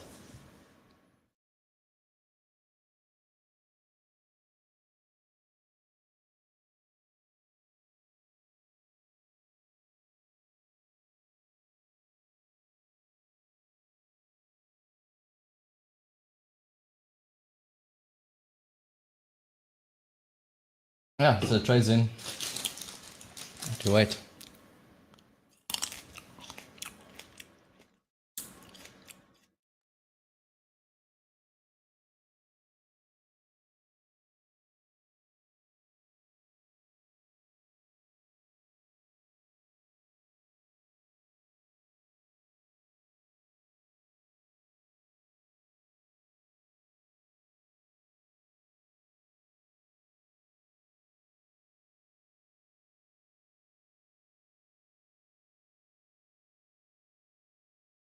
Let me pull up the stream again. Oh,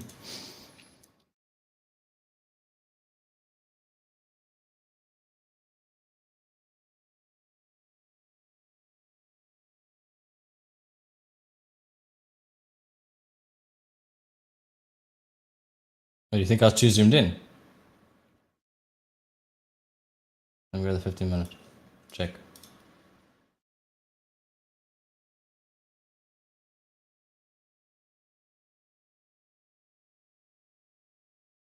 Yeah, you're right. It is buy side, yeah.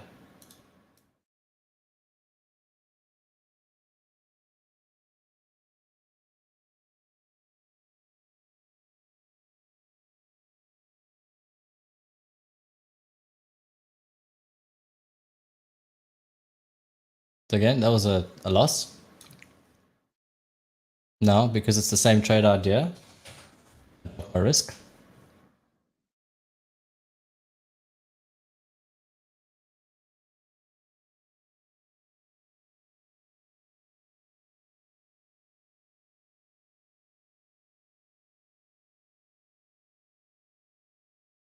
I didn't actually see that 15 minutes. I was so zoomed in.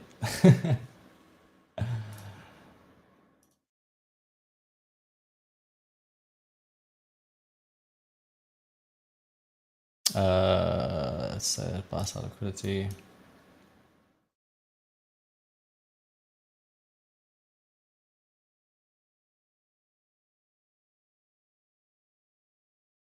Still diverging hard.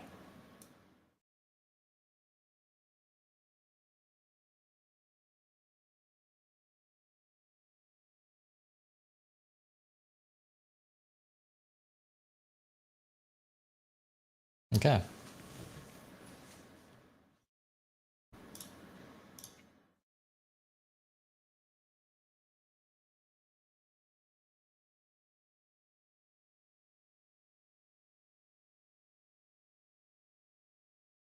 Down to 5 minutes. 5 minutes. Good DXY. We have low to low.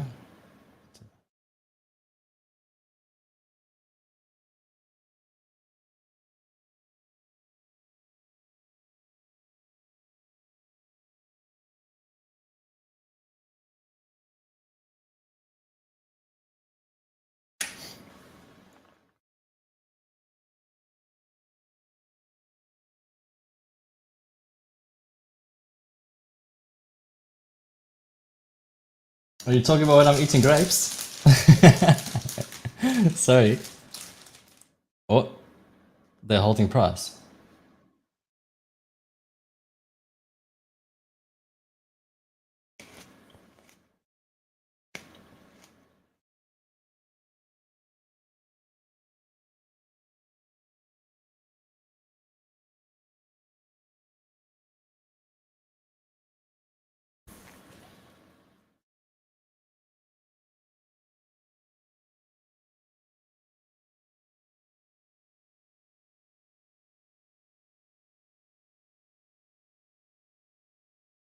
You can see clearly the difference between EURUSD and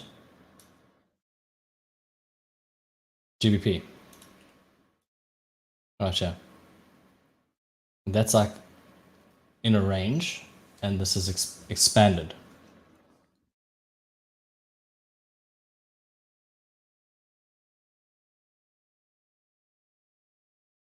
Five, 9, 50, 3,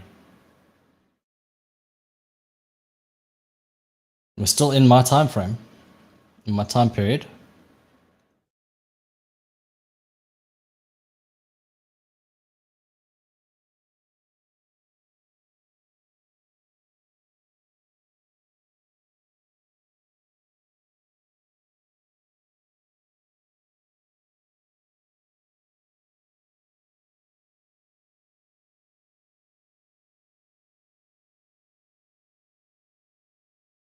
There's still lows down here on DXY.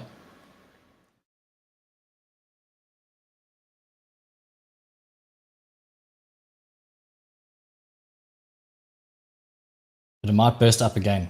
Again, this is a news trading day where news came out at 10 and they pushed it higher. Like I said, I wanted to see my trade idea form within that time frame.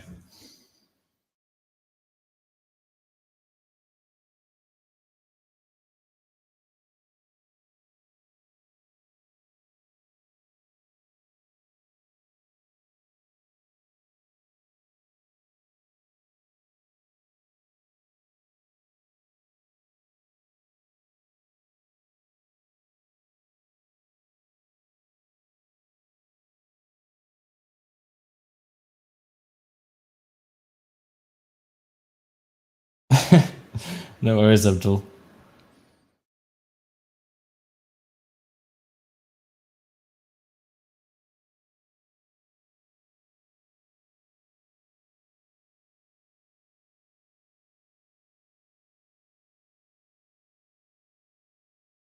Cheeky.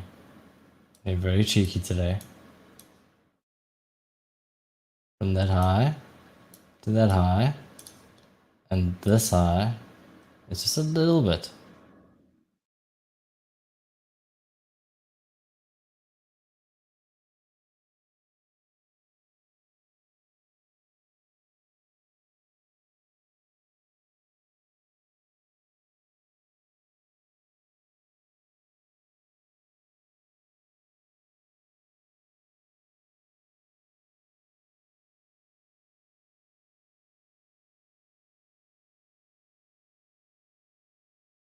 Oh, so I'm looking for equal highs being rated, which they just were, but they are continuously pushing price higher, which to me indicates that there is a further objective, which some of the audience members actually pointed out. It's great.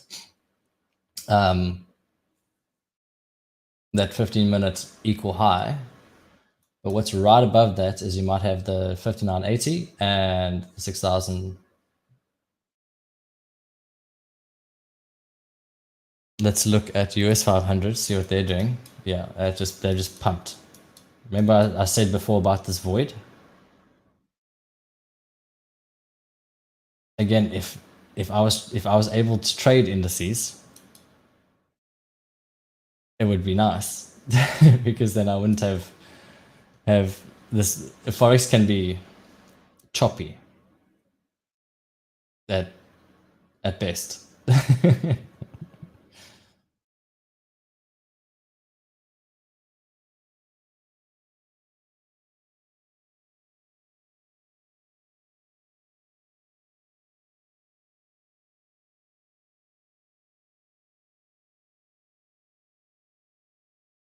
That was impulsive, my first trade before. So let me write that in. So I've got my pad. Have my trade ideas.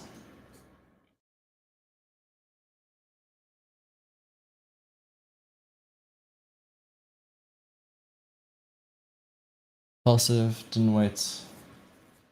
Not wait. Full breaker structure.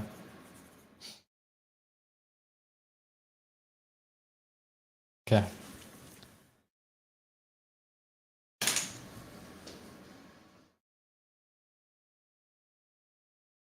Zero. It's gone up and down.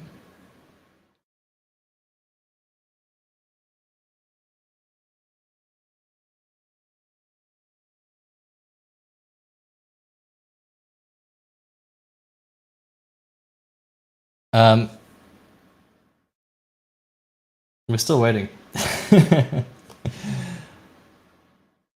let me go look at the US 500. Yeah, this is actually quite promising on the US 500, funnily enough. So what they've actually done right now is, if you see right in there, you have this over here. We have there's no divergence on this chart, but the short's coming soon.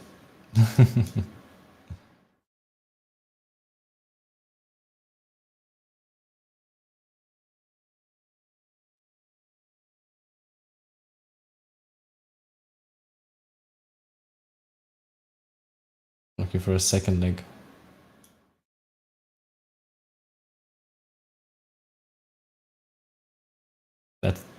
Sorry, these lows over here are being held, still going up.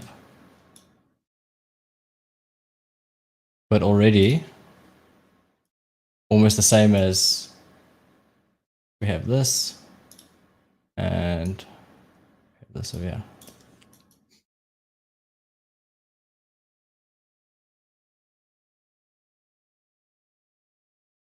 It's just past my trading time.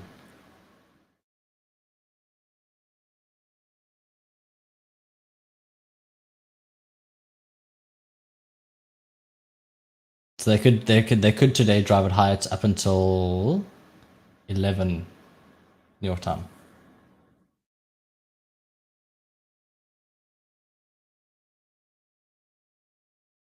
Oh, right now it's 2:13 a.m.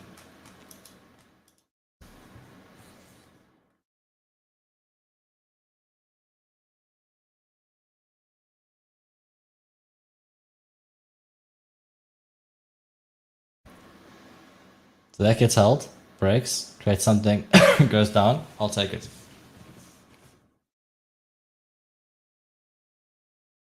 But was it held? No, it wasn't. Why? Because right down here, again, now everything's flowing along the same path. Let's look at DXY.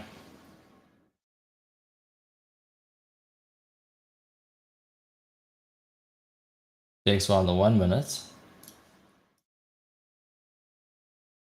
is traveling in the same direction over here.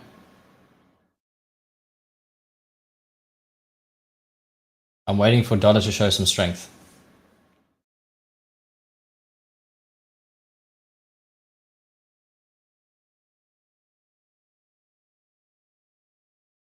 That's not strength. We have a whole bunch of equal lows down here on GBP. We have two sets of equal lows. So yeah, we have lows and we have lows down here. We're just waiting. This, I think, might be the inducement.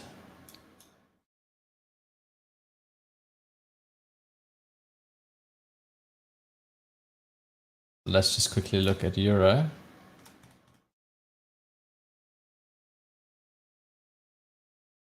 Was taken straight up to there. We're now looking at this buy side. It doesn't want that buy side. What price is that? 6023.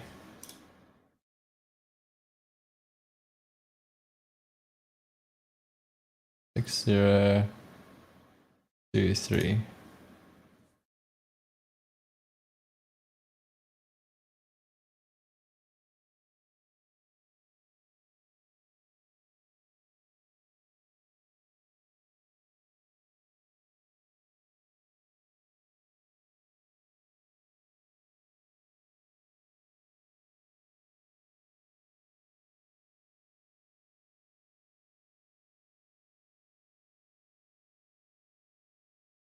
Because price just could continue. Yeah. There's a lot of news happening. Now we have news again in 12. There's news at 12.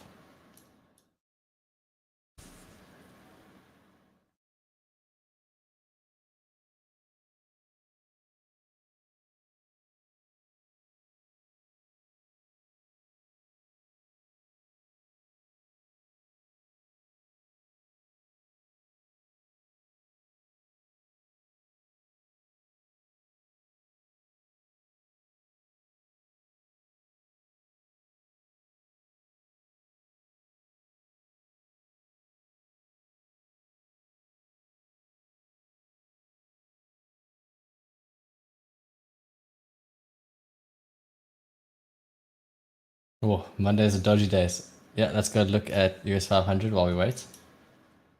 US 500, it's actually playing out nicely.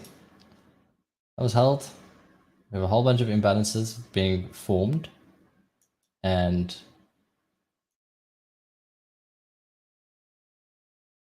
yeah, this gap, it came down a little bit.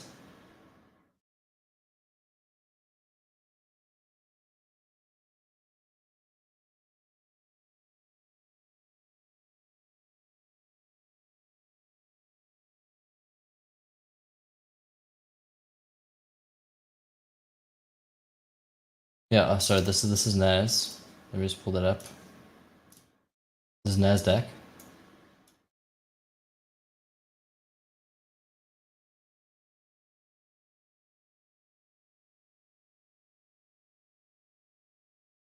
Once the 5.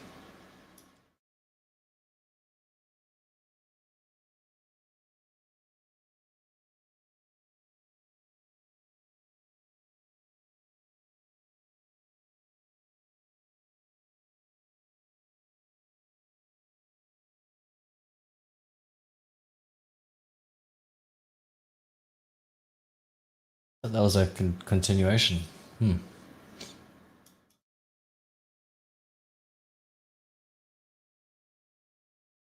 Exactly, man. We will.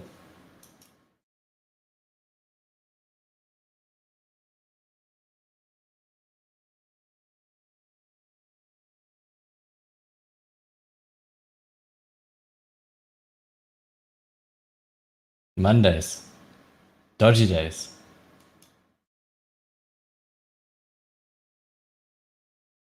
Didn't even respect this opening gap here.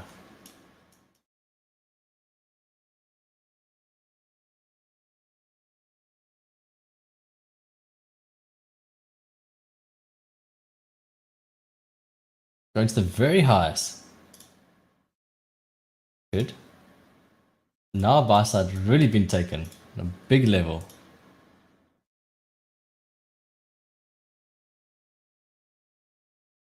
Go into the 15 minutes.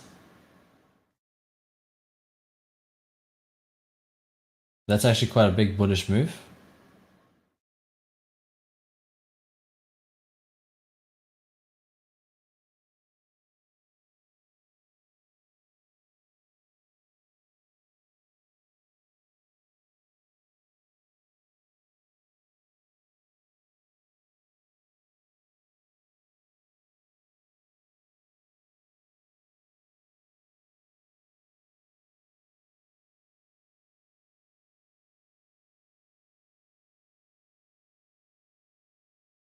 Outside my trading time. Now though. Let's look at what GBP is doing. It was a monster high with equal highs. That.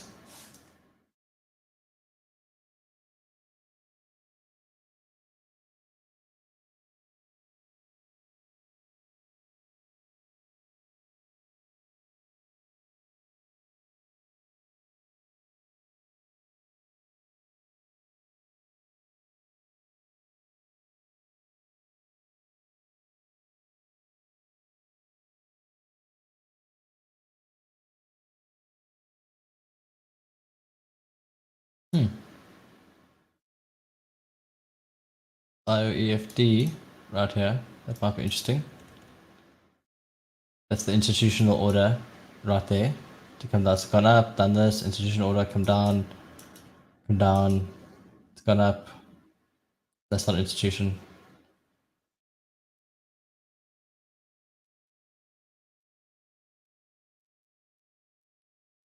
Let's look at the 1 hour. Vicious. Up consolidation, up making its way slowly down, massive down. Didn't take out this low though, and started coming up.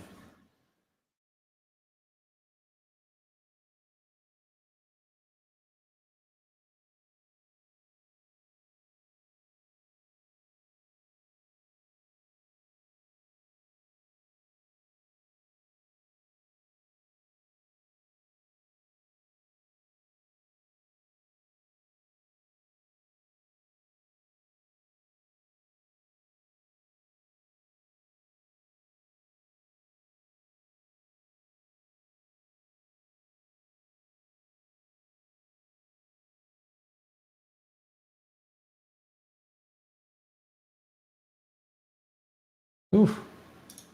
Look at this chart. GBP on the 1 hour showing me this bullish.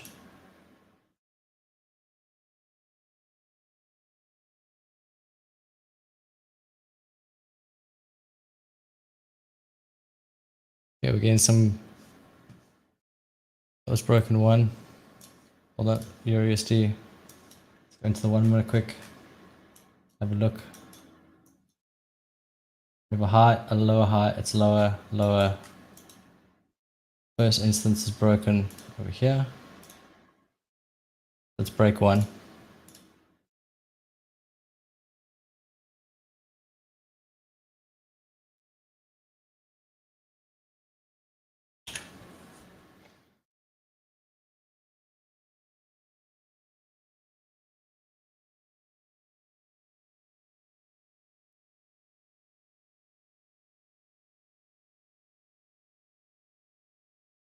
Let's look at this leg. Order block. We have this leg over here. 50% down here. At 06037. 06037. It's really close.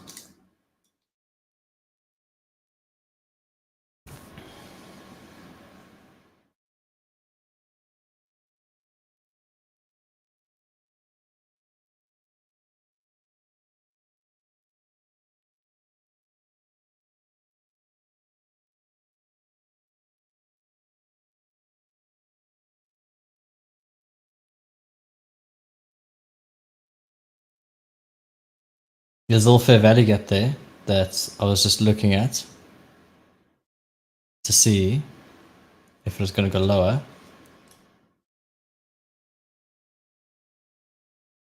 Over here.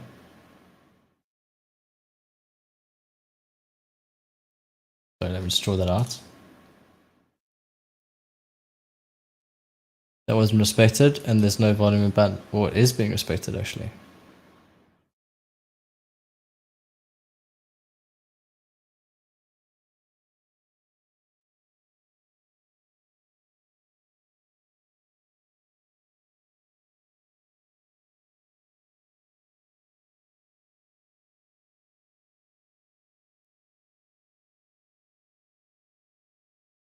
Yeah.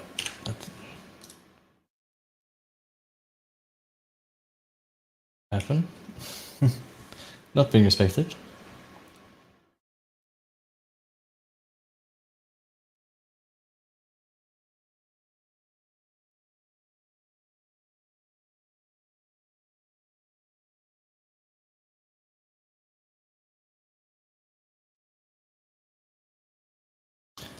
I literally still want to see.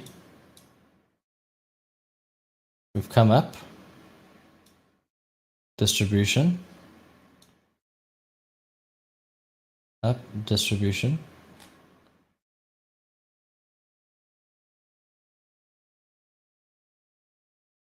So looking on US 500, this is the 5 minutes. Let's go to the, put up the 1 minute.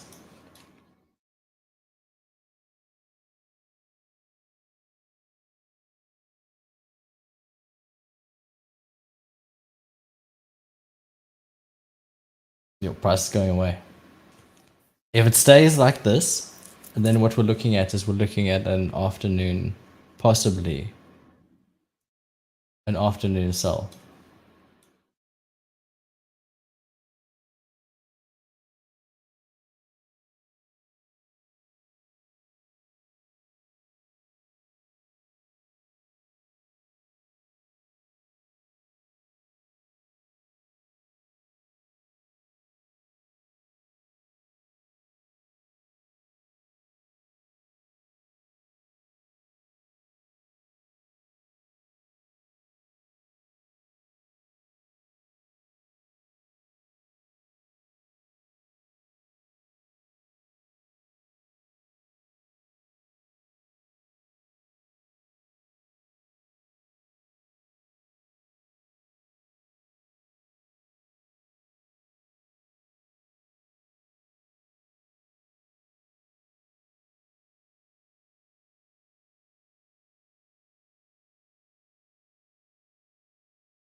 DXY, just reset the chart here. Reset. Reset.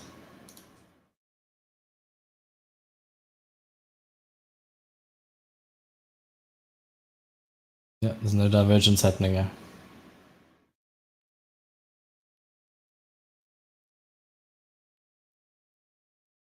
The US 500 is going to the consequent encroachment.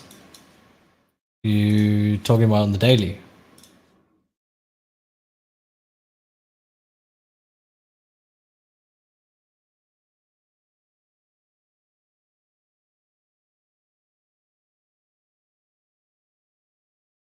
Talking about that wick. This over here, this consequent encroachment has already been taken.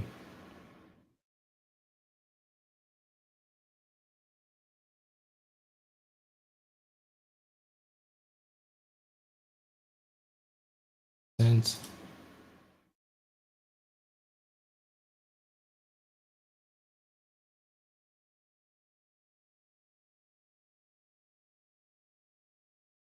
put that up as consequent encroachment. Candle. And let's go down into the 1 hour.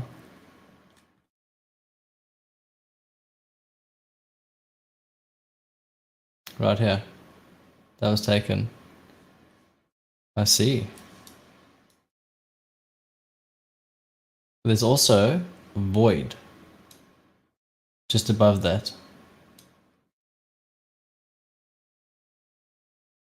There's a void just above it over here. But right now it's looking to me that was respected. Coming down.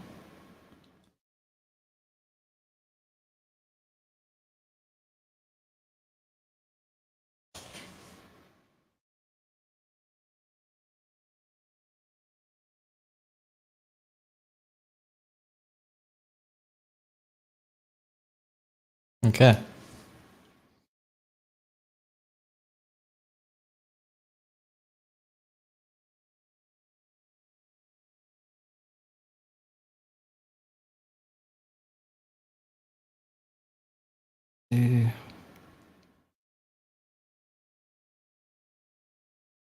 That's 2R right there. And second one's gonna run.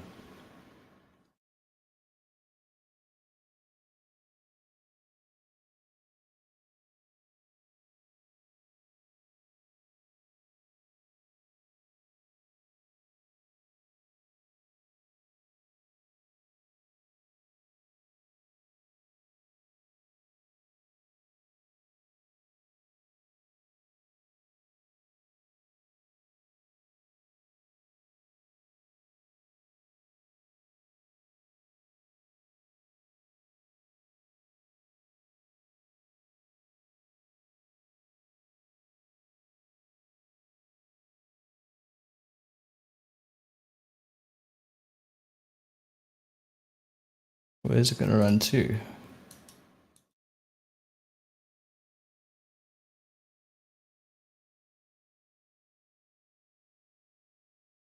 Oh, sorry about the scrolling for days.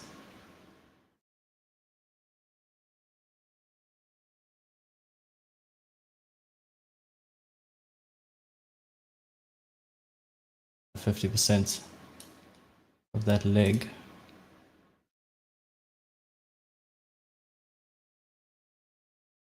On a high time frame, of course. 10 minutes, bottom to the high, bottom to the high. 50% is 19582. This is 19.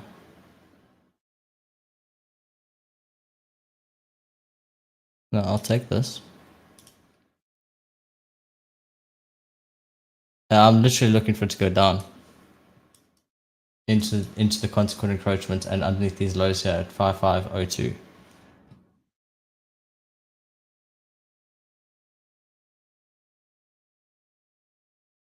$5,505. No, I'll keep it where it is.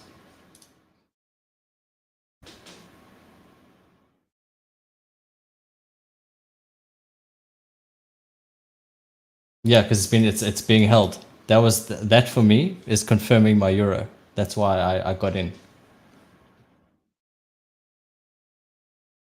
Sorry, I didn't actually explain why. I just did it.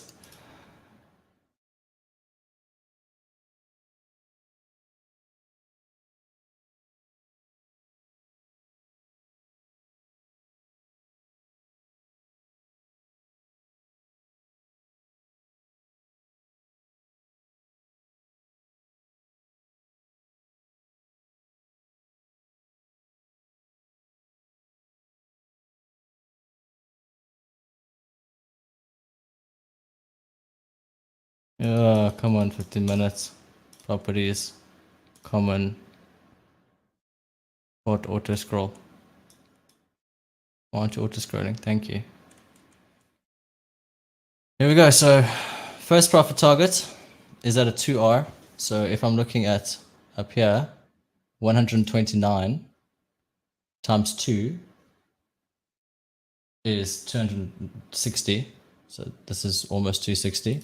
That's 2R. And then I'm looking at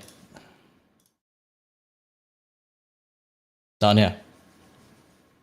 I wanted to go down here, but never know.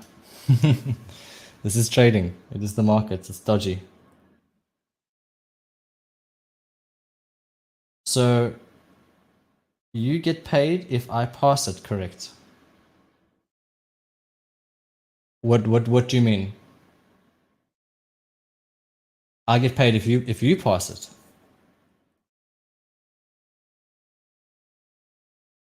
Yes, on US 500,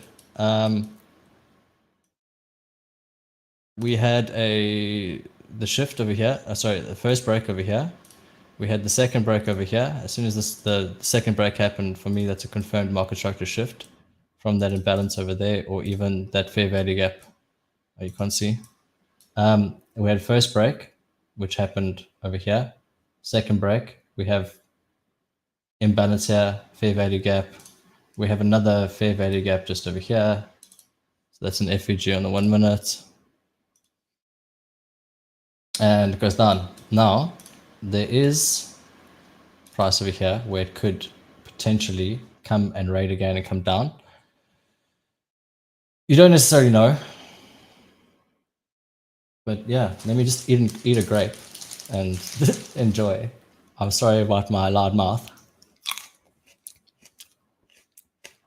As soon as that gets taken, take it. Thank you. I pull my stop, and this is my trade. Now I'm 117 equity.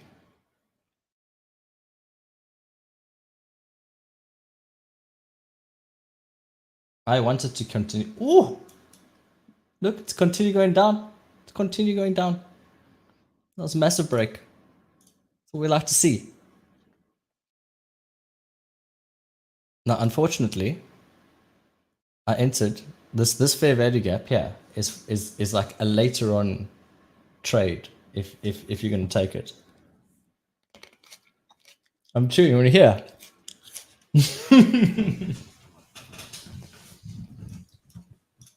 Now this gap over here, on the US 500 is just confirming to me that it's going to continue going down. I knew it was going to sell. Knew it. Thanks. ICT analysis, baby. Just me and my bloody impulsivity. Pulses sometimes. Let me just remove this.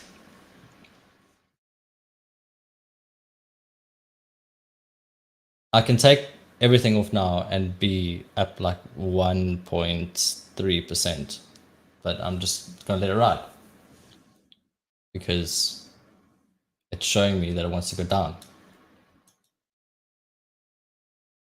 Because this is the 1 minute chart. 1 minute is, it's rough trading the 1 minute. Really rough.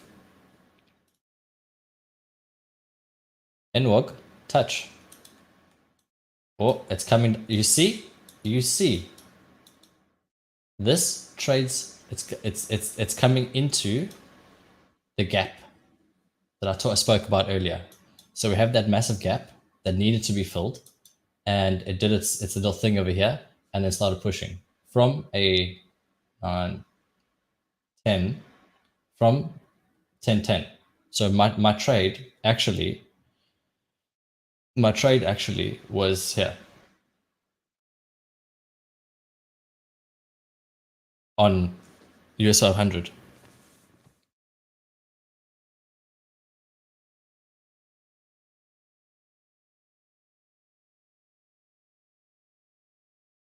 Now, what's interesting is that I also have a problem of I just want to take my profits when it starts coming up. So here we go. I'll go into USD. I'll go into the 1 minute. Okay. Now I have a problem because when it makes a candle like this, I kind of feel like it wants to go up, but I've now set a rule as well, the same rule. So let me just take this. This was now the buy side, which was taken. Perfect. Let me just say that again. That was taken on this. After this buy side was set, equal highs, rated it, came down. And what do we create coming down? Let me just remove the chart. Here we go. I'll just, not that one. I'll just minimize my trading panel quick so you can see the full chart and all its glory.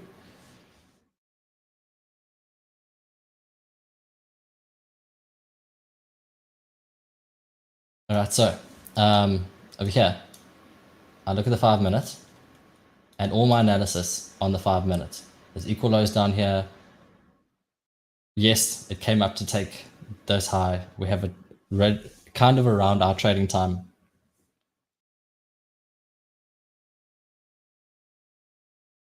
And so my problem normally is that I see a candle like this on the 1 minute and I'm like, oh crap, it's going to come reverse against me. That's why I have my 2R rule. I take off everything when I've went at 2R because then I know that I've made 1%. Now, if I'm looking at this, looking down on this side, what do we have? We have equal price action. It goes low, it comes high, it breaks. So where would you be looking next? Is if it were to come up, you would have this, and you would have your fair value gap over here.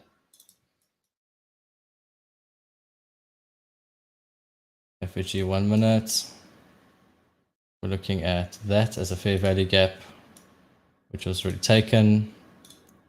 That came in a little bit over there. Comes down, comes up, comes down, comes up, comes down. What are we bouncing off of right now? We're bouncing off of here.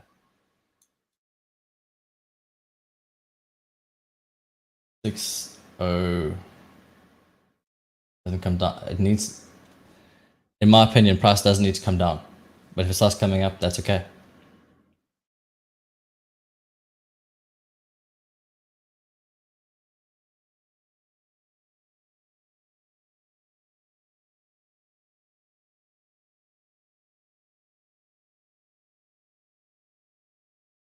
And to confirm all of this stuff, let's go look at DXY. DXY.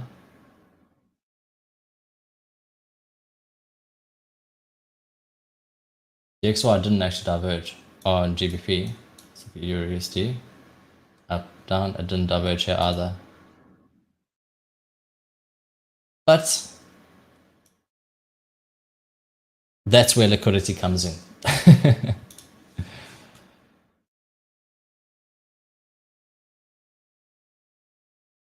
Okay.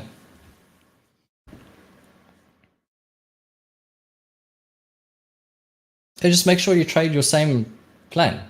It takes the liquidity, shoots, does its thing, you're trading down. Or vice versa. Analysis that we did, depending on your time of the day, if it was the morning or the evening or afternoon, whatever it is, when I started the stream at my time, it was midnight. We started with clean charts and we just annotated everything from there and put in our levels, did everything. This is a beautiful, we're double sell side here, which has not been taken because that was that was the 8:30 open, okay, for the manipulation phase. And we've gone up and we've come down. Well, we'll see. Again, 50% of from here to here is 05851. 05851 here. 851.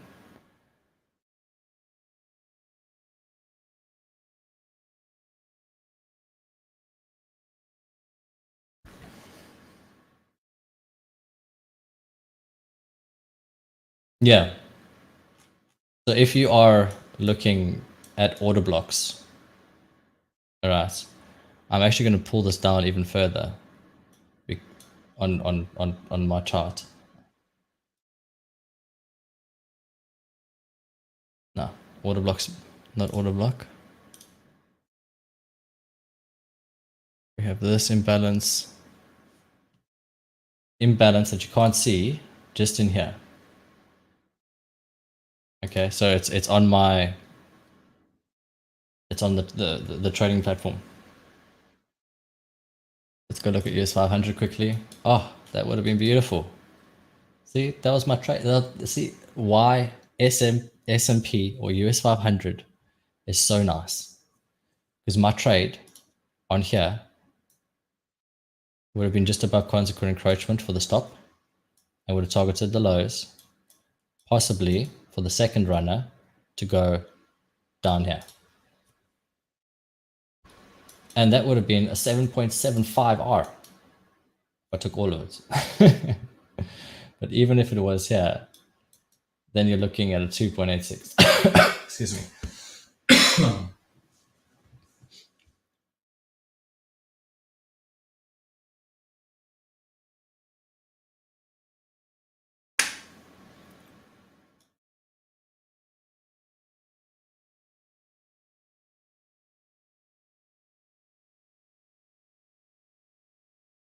Benji, good job, my man. Oh, I don't know if you're a man. Sorry. Probably. But you already got 4R. Fantastic. Beautiful. That was literally the time. And that's literally what ICT says. You're waiting for the time. Time needs to show you what as in price needs to show you what it wants to do within a period of time. And that right there was the perfect entry to get in below these lows. Now, after taking these lows, of course, it'll need to come up and rebalance itself, because we have got a gap over here. Or got an imbalance over here. We have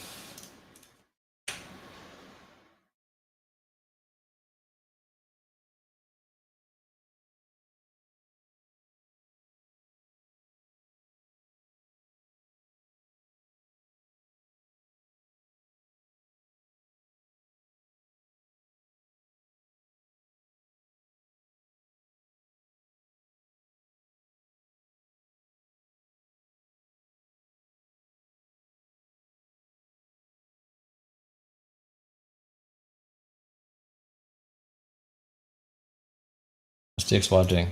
And you see what it's doing. It's dropping. It's coming into here.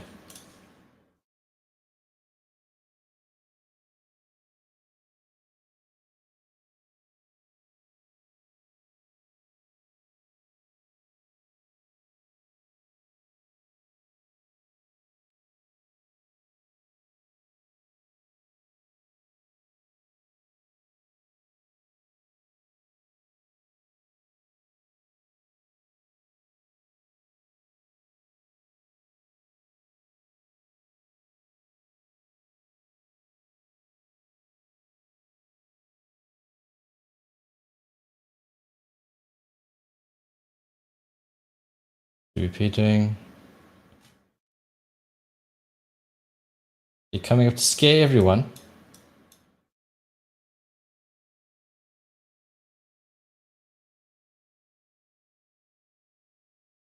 No, you're gonna go lower. The equal lows over there are so nice and they're delicious. I want them.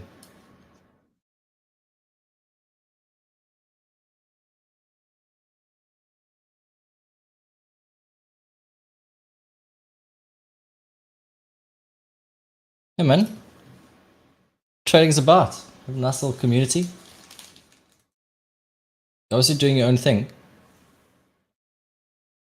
but as much analysis as can be done is really good for everyone.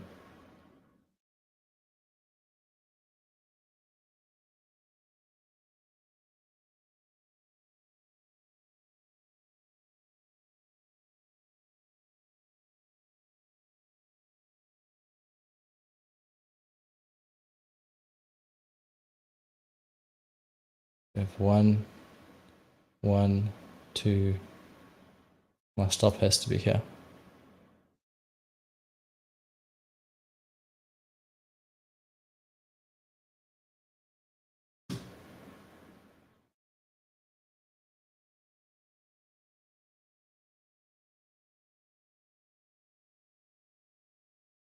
The euro is chopping while GBP is just dropping. Gone into this fair value gap over here. Look at that. Oh, it's beautiful. Let me show you my chart quickly. There we go. You see over here, my whole idea here is that, sorry, mark that one in. My whole idea here is it's broken 1, it's broken 2. If it breaks the third imbalance, it's then going to continue going higher. So my stop is just above that third imbalance after getting in. And that was my rule.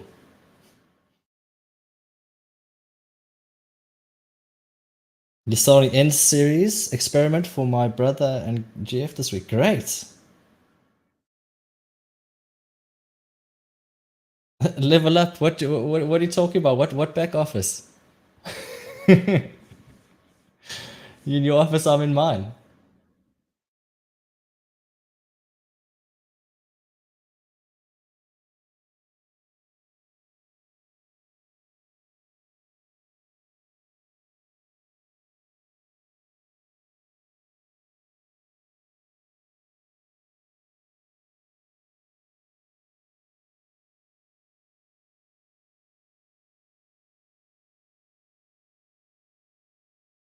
And for those that were here earlier, like I said, there's a reason why I take my 2R off first.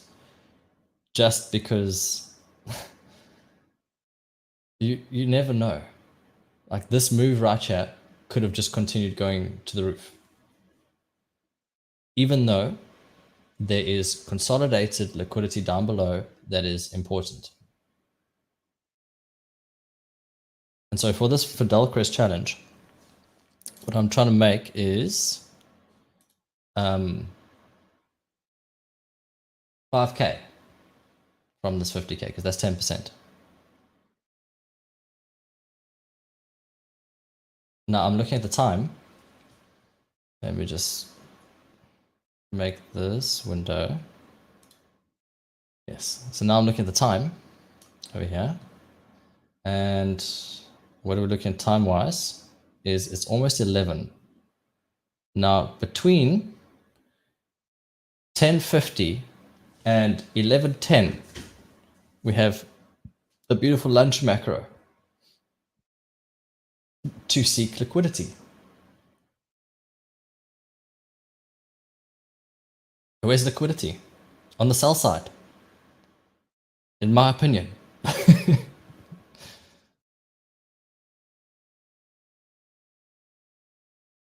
Exactly, Joseph. Because profit's profit. You know, doesn't matter how long it takes. Profit's profit. As long as you are consistently executing proper risk management, being patient. Because if you've been here this whole time, I mean, we've been streaming now for almost 3 hours. It's like 2 hours and 53 minutes. And we only got in a trade like, how long ago was it? What candle was that? 1, 2, 3. 1, 2, 3. And that was 10:30, and now it's 10:54. So we've been in a trade now for only 24 minutes. That's when we executed the trade, 24 minutes ago. And this can happen.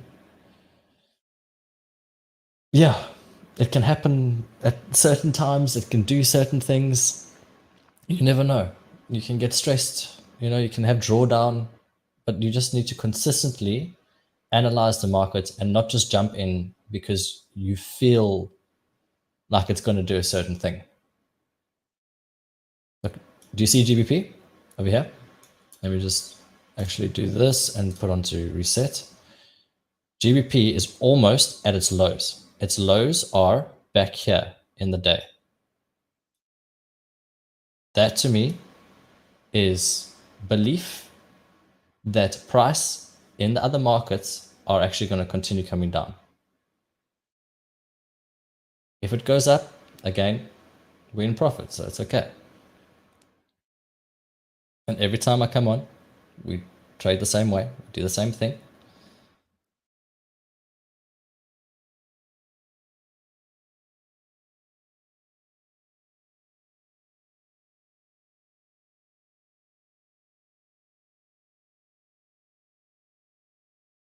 Right there, we have this fair value gap and this fair value gap.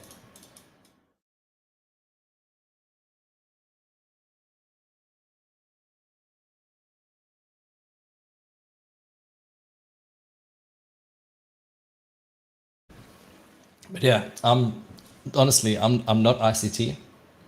I wish I could be to be understand price the way that that man understands price. It's just beautiful. It's absolutely stunning. If I had that kind of confidence in every trade that I took, in every setup that I took, it would just be glorious. But now that we're in the trade, I try not to over trade because that's a thing that lots of people love doing is they love over trading, and over trading is challenging at best.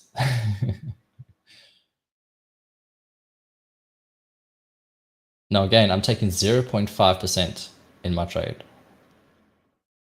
If I was taking 1%, this move in of itself right now coming down to here would have been like $10,000.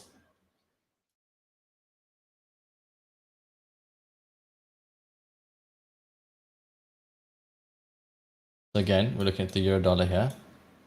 My entry is right in that fair value gap actually.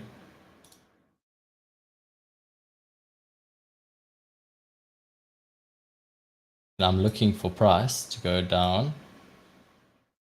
Yeah, that's where my stop. I should actually bring it up a little bit. But 7R, that's what we're looking at. So Thang, I will be here on depending on your daytime or nighttime, wherever it is. I'll be here on Wednesday from the 9:30 open because they have the two gents, Rodrigo and Diego, coming on, and they're doing like an 8:30 to a 9:30 stream, or an 8 to a 9:30 stream, and then straight after them, I'll be jumping on Wednesday. Now, let's just have a look quickly. What news is coming out on Wednesday? Obviously, I'll be trading tomorrow, but I won't be live streaming tomorrow because that's not the agreement that we've made. Trading that to myself. Today, tomorrow, this week.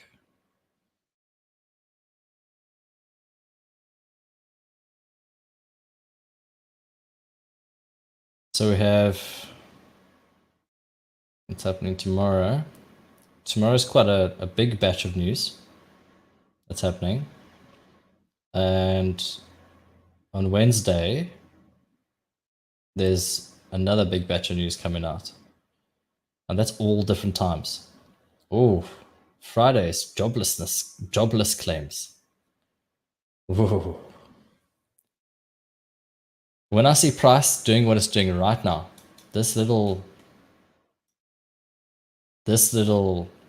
dodgy thing right here, I'm always wary and cautious because I see what the wicks are coming, it's coming. It's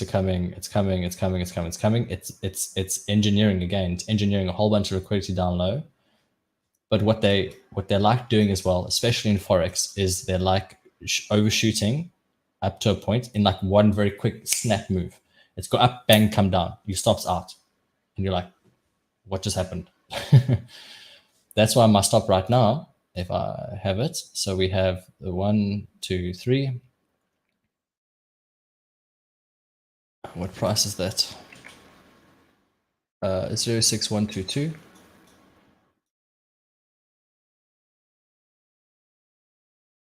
So I'm going to put this at 06122.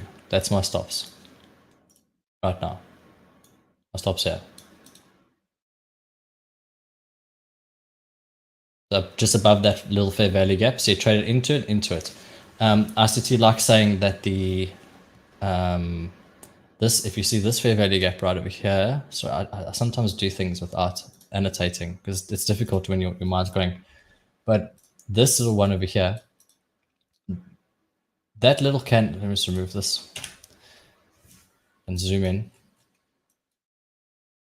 If you see a gap like this, this is a nice fair value gap, and you see a little wick come in, that is an IOFED. So that's the institutional order flow entry drill. That means price one is they're getting liquidity in here, but what they're also doing, if you notice, is they've created equal highs. Now there's equal highs, there's equal lows. They will want to bring price back up and either continue or come down, or they will just drop it straight from here, and then that depends on this because we're inside of this gap over here. Go to the 5 minutes.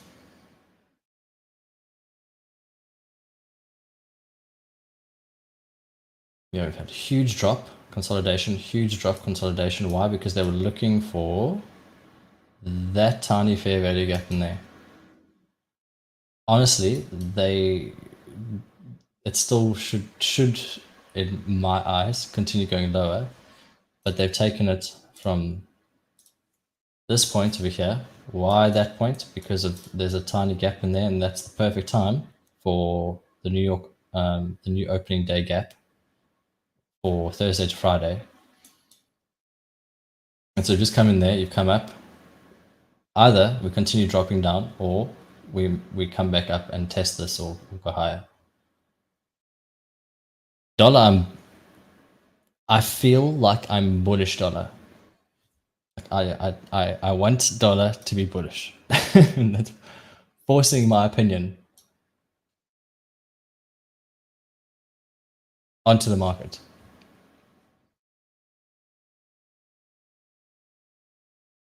So the engineering liquidity. And guess what time it is right now? Dodgy time. Why do I say it's dodgy time? Because 11 o'clock was just hit. So whichever thing that they've gone to normally, sometimes, that 11 o'clock is a nice time for them to exit, drop it, re-enter, or it's lunch macro, which starts running up the rest of this liquidity up here.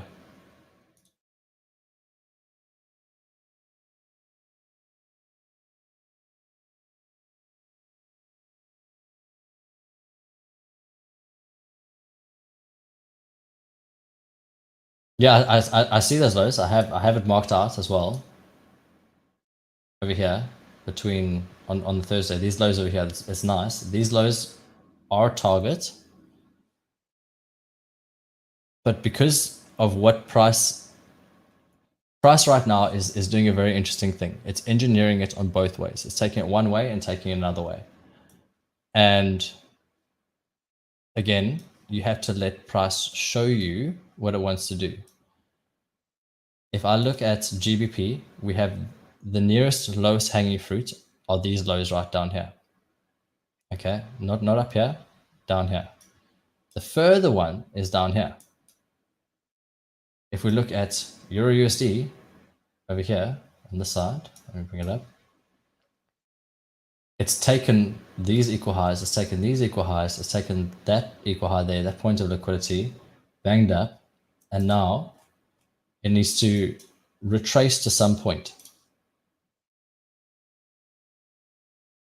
50% at least. And that puts you in the factor of an order block. But if you're looking at the DXY itself, lunchtime is now here, and there is a whole bunch of stuff. So it's moving so small. Look at this. It's like within a very tight, confined range.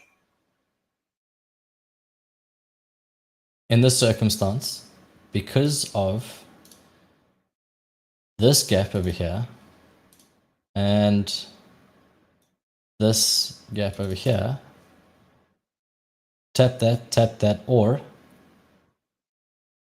11, 12 until 1 is the next set of liquidity that gets made. So they'll be making liquidity right now. So whichever traders that have gone short in this move right now, they'll want to take them out and then reverse price. That's one theory. The other theory is that they will, right now, continue pushing it because it's Monday, it's weird day, and price can be banged around in all different kinds of strange places. If I am looking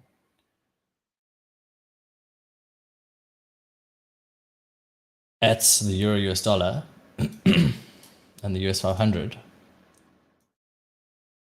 you've created a little switcheroo. 11 o'clock is normally when you should get out of a trade. So we've gone from 10 wherever until 11 o'clock. You create equal highs over here, and it might push up over here. It might push up into these highs, and that gap has been filled beautifully. It has not reached even consequent encroachment of this. Now again, this is just you never know what the market's going to do, because you can't. No one can control what's going to happen. You can forecast what's going to happen, and you can create ways to get into trades and get out of trades.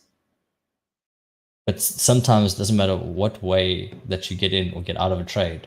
There are moments where things will happen that are outside of the bounds of what you've back tested, what you've done. And that just happens sometimes, and that's okay. We just have to move on with our lives.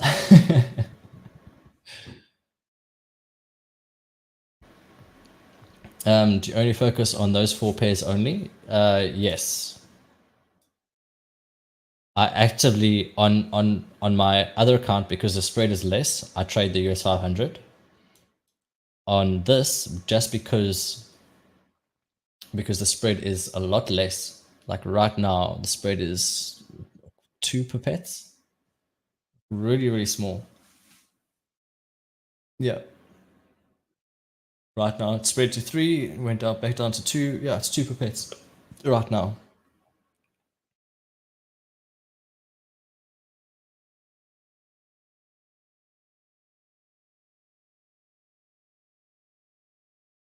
Yeah. So focus on the one that's important, and continue focusing on the US 500, which is what we've all been doing. All of us following what he's saying. Unfortunately, he's sick today. He's got the flu.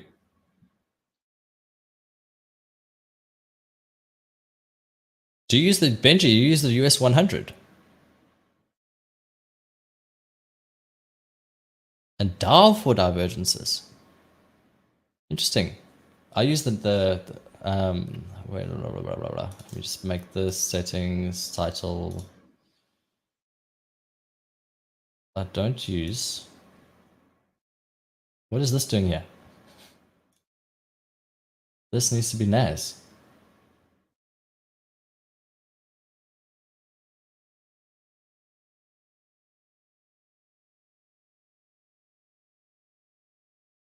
Yeah, I use NAS. So for me, it's NAS. But it's strange, there was no divergence in that move. But price action was telling you, again, like I said, let me bring this up again. Pull that to the side. Okay, so that was held. If it continued to go past there, it was likely to go higher. And because it didn't go past there and it continued to go down, it created all this liquidity over here, lovely, lovely, lovely, lovely distribution. So people who entered over here were getting out over here. And then from that point, they're going to take price to another place. So you have this whole leg, this is expansion, and then you have manipulation. They got in here as well. This is IOFED. So then they had distribution or consolidation.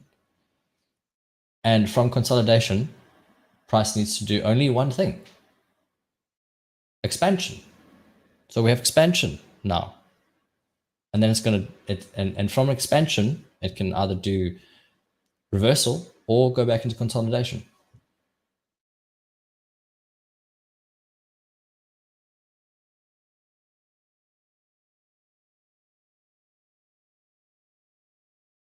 Yes.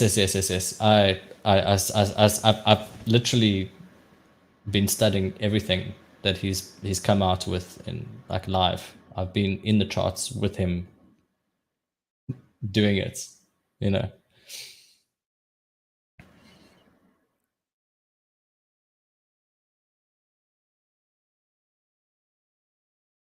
So yeah.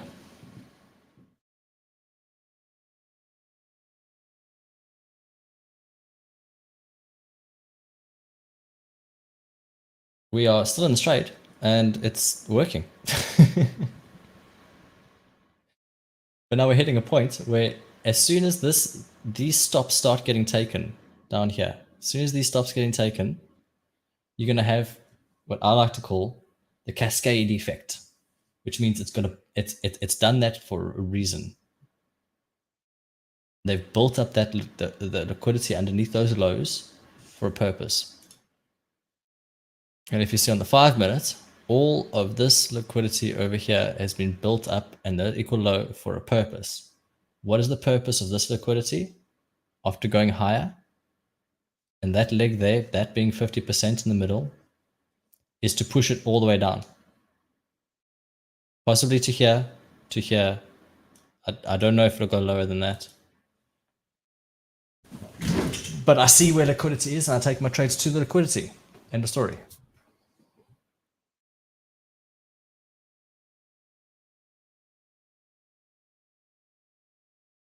Yeah, Jason, he is next level. That's why we trade his, well, that's why I personally trade his methodology over anyone else's. I used to trade all indicators and I wasted my time with all of it. And yes, I deck my trading view charts out, as in I'm trying to find where the liquidity is and all that kind of stuff, trying to find highs, trying to find lows, trying to find different things. And then you have this where you can see where it's going. And everyone else thinks that ICT is some kind of a scam, that it's some dodgy stuff. It's really not. It just works. It really just works.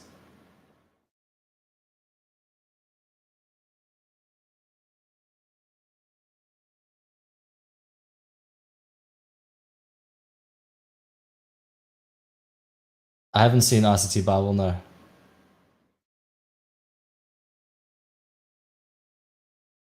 So I'm gonna eat another grape. I hope you don't mind. It is 3:13 in the morning for me.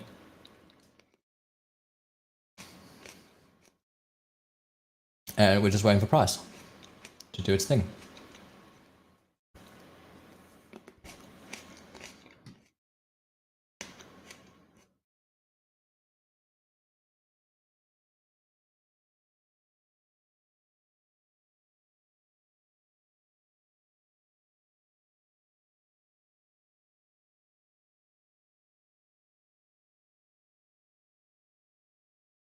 Let's see where we are here. Oh, sorry.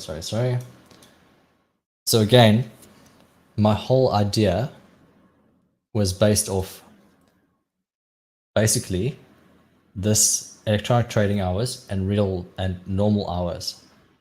We have the opening gap underneath that. And so price, in my opinion, would need to come down. So again, I was looking for sells. Sells came after taking highs, went to that consequent encroachment, which is a beautiful, beautiful thing.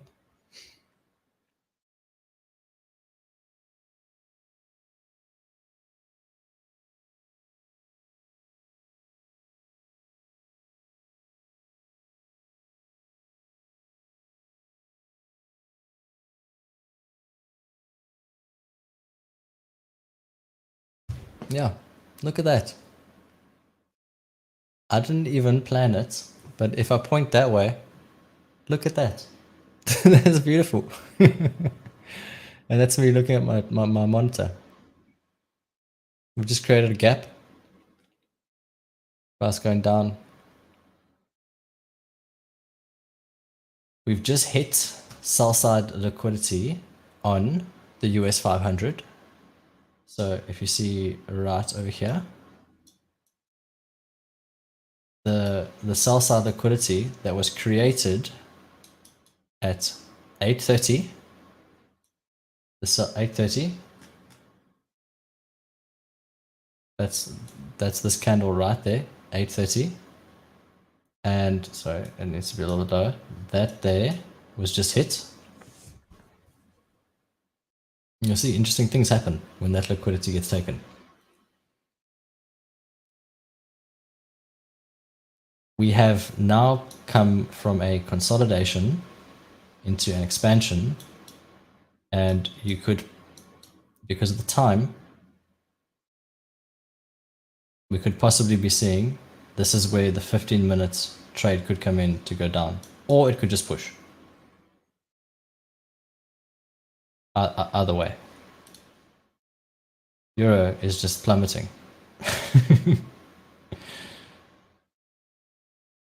We like to see. We like to see plummets. I want to see this again. So the high, a higher high, broke lower. This is a high to here, and here continues going down. Now we monitor. We have low to slightly lower low. We have a big low over here to this.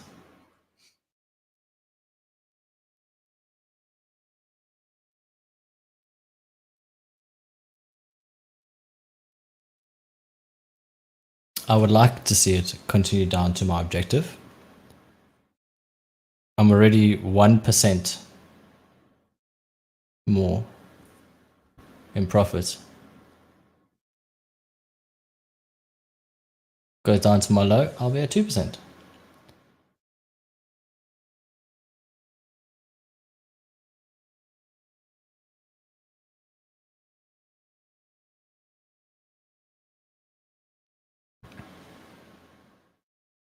But lunchtime's coming, and I get scared of the lunch hour because I've been burned many times after the manipulation. When they set one area, they set another area, and then they just raid it. And then eventually they make their move again. Dodgy. They or the algorithm. Yeah, Jason, I see that too.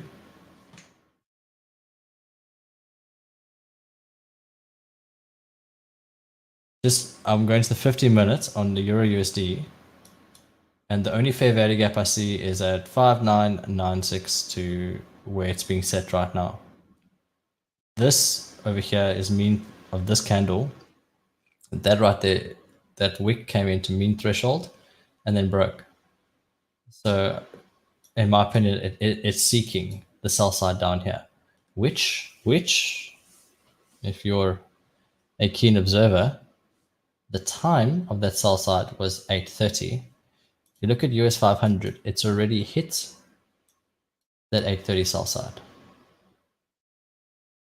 But that's moved to where it's supposed to go. Euro hasn't moved to where it's supposed to go. So these markets are all correlated. They're all in context to one another. They have context, sorry. But I'm still on the 1 hour even. So we have 1, 2, 3. The next one, 1, 2, 3. Confident buys.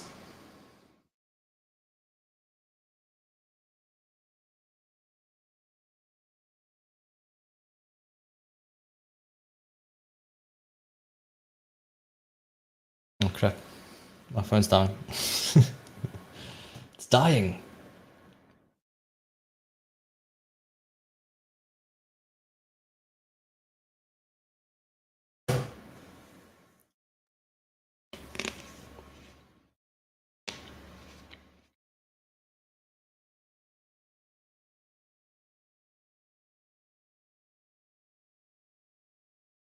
Well done.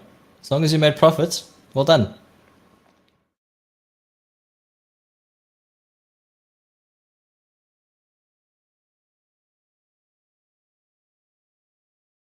But I'm actually thinking of getting out here.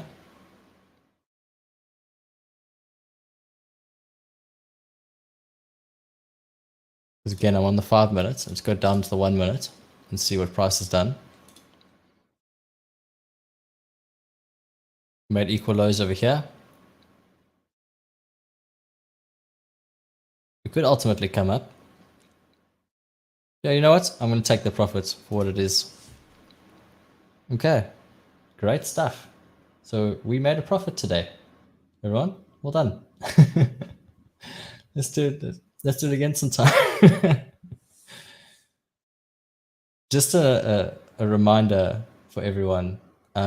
This is not investment advice or financial advice or anything. It's just trading and markets speculation and commentary and seeing where we're going to go. Now, of course, I'm going to carry on watching to see where the chart goes to, but I'm 1% of my way there. Let's do it again.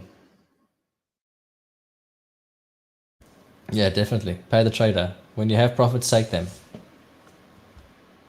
You know, if it's 0.5%, 1%, 2%, whatever, you take it. Because I was I have a huge plan that I have for trading funds with prop firms, and I feel like people over leverage way too much. Like, I understand over leveraging if you are maybe like failing and you are in drawdown and you have 1 day to make back, and it's like, oh crap, I need to over leverage or I lose it, or I just over leverage and then lose it anyway.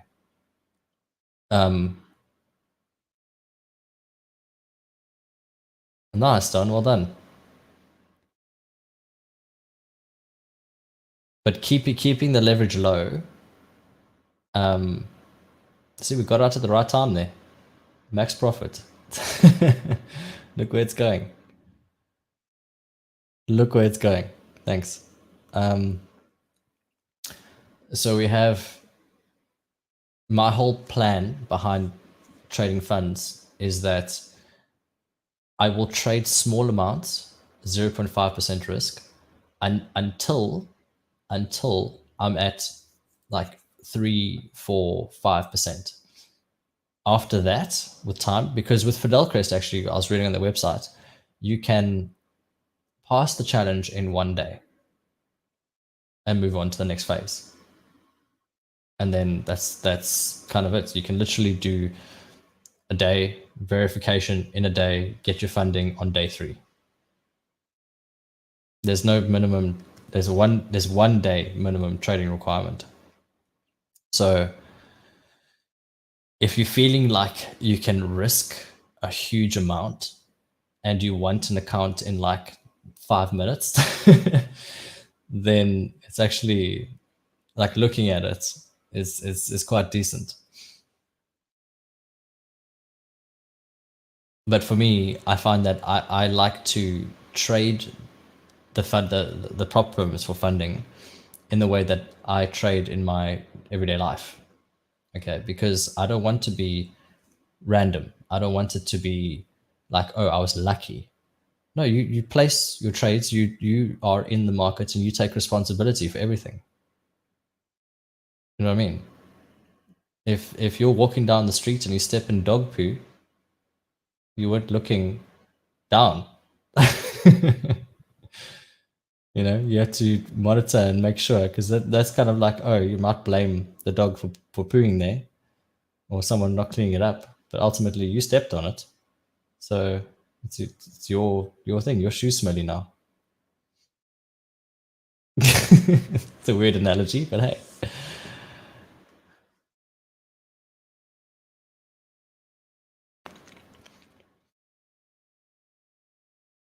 What I'm trying to do for my next stream is try and get with trading nuts is to try and get some music, because it can get a bit, I don't know, dry when you don't have like ambience in the background. Okay, so price just gapped up there nicely. And it's been pushed down nicely.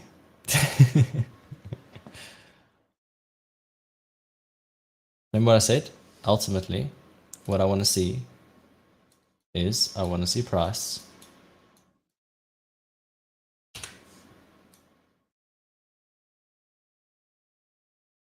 come down to here. That's my whole aim. So, because I'm done trading now. I've made a little bit. I risked $250, and now I'm on 50,568. So actually what I'll do is I'll show that just so that you know I was actually trading with a live, that trade that I took was done with the Fidelcrest. Let me just move it up over here so that you see over here. Pull that down. There we go. Is that clear? I just don't want to show the account number because I don't think it's good to show it. But yeah, this is the Fidelcrest challenge, and I have made that much right now. And yeah, that's where we are in price right now. So I'm just going to pull that away, put it back to where it was, and that's it. Done. Ultimately, I want to see price go down to there because let's look at the US 500. Again, price is going to come down, in my opinion, to this price over here because it needs to fill in, or it might bounce and go up and do a whole and do a whole bunch of shenanigans over here to go to the buy side, come back, do a whole bunch of things like consequent encroachments in the middle of the gap, go down. But if that doesn't happen today, then we're looking at a very interesting play for the week, because then it's an expansion week.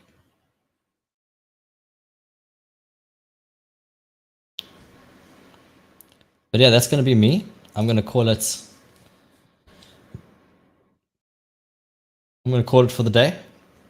Thank you so much for being here with me during this time and listening to me ramble on. Hopefully it's been interesting.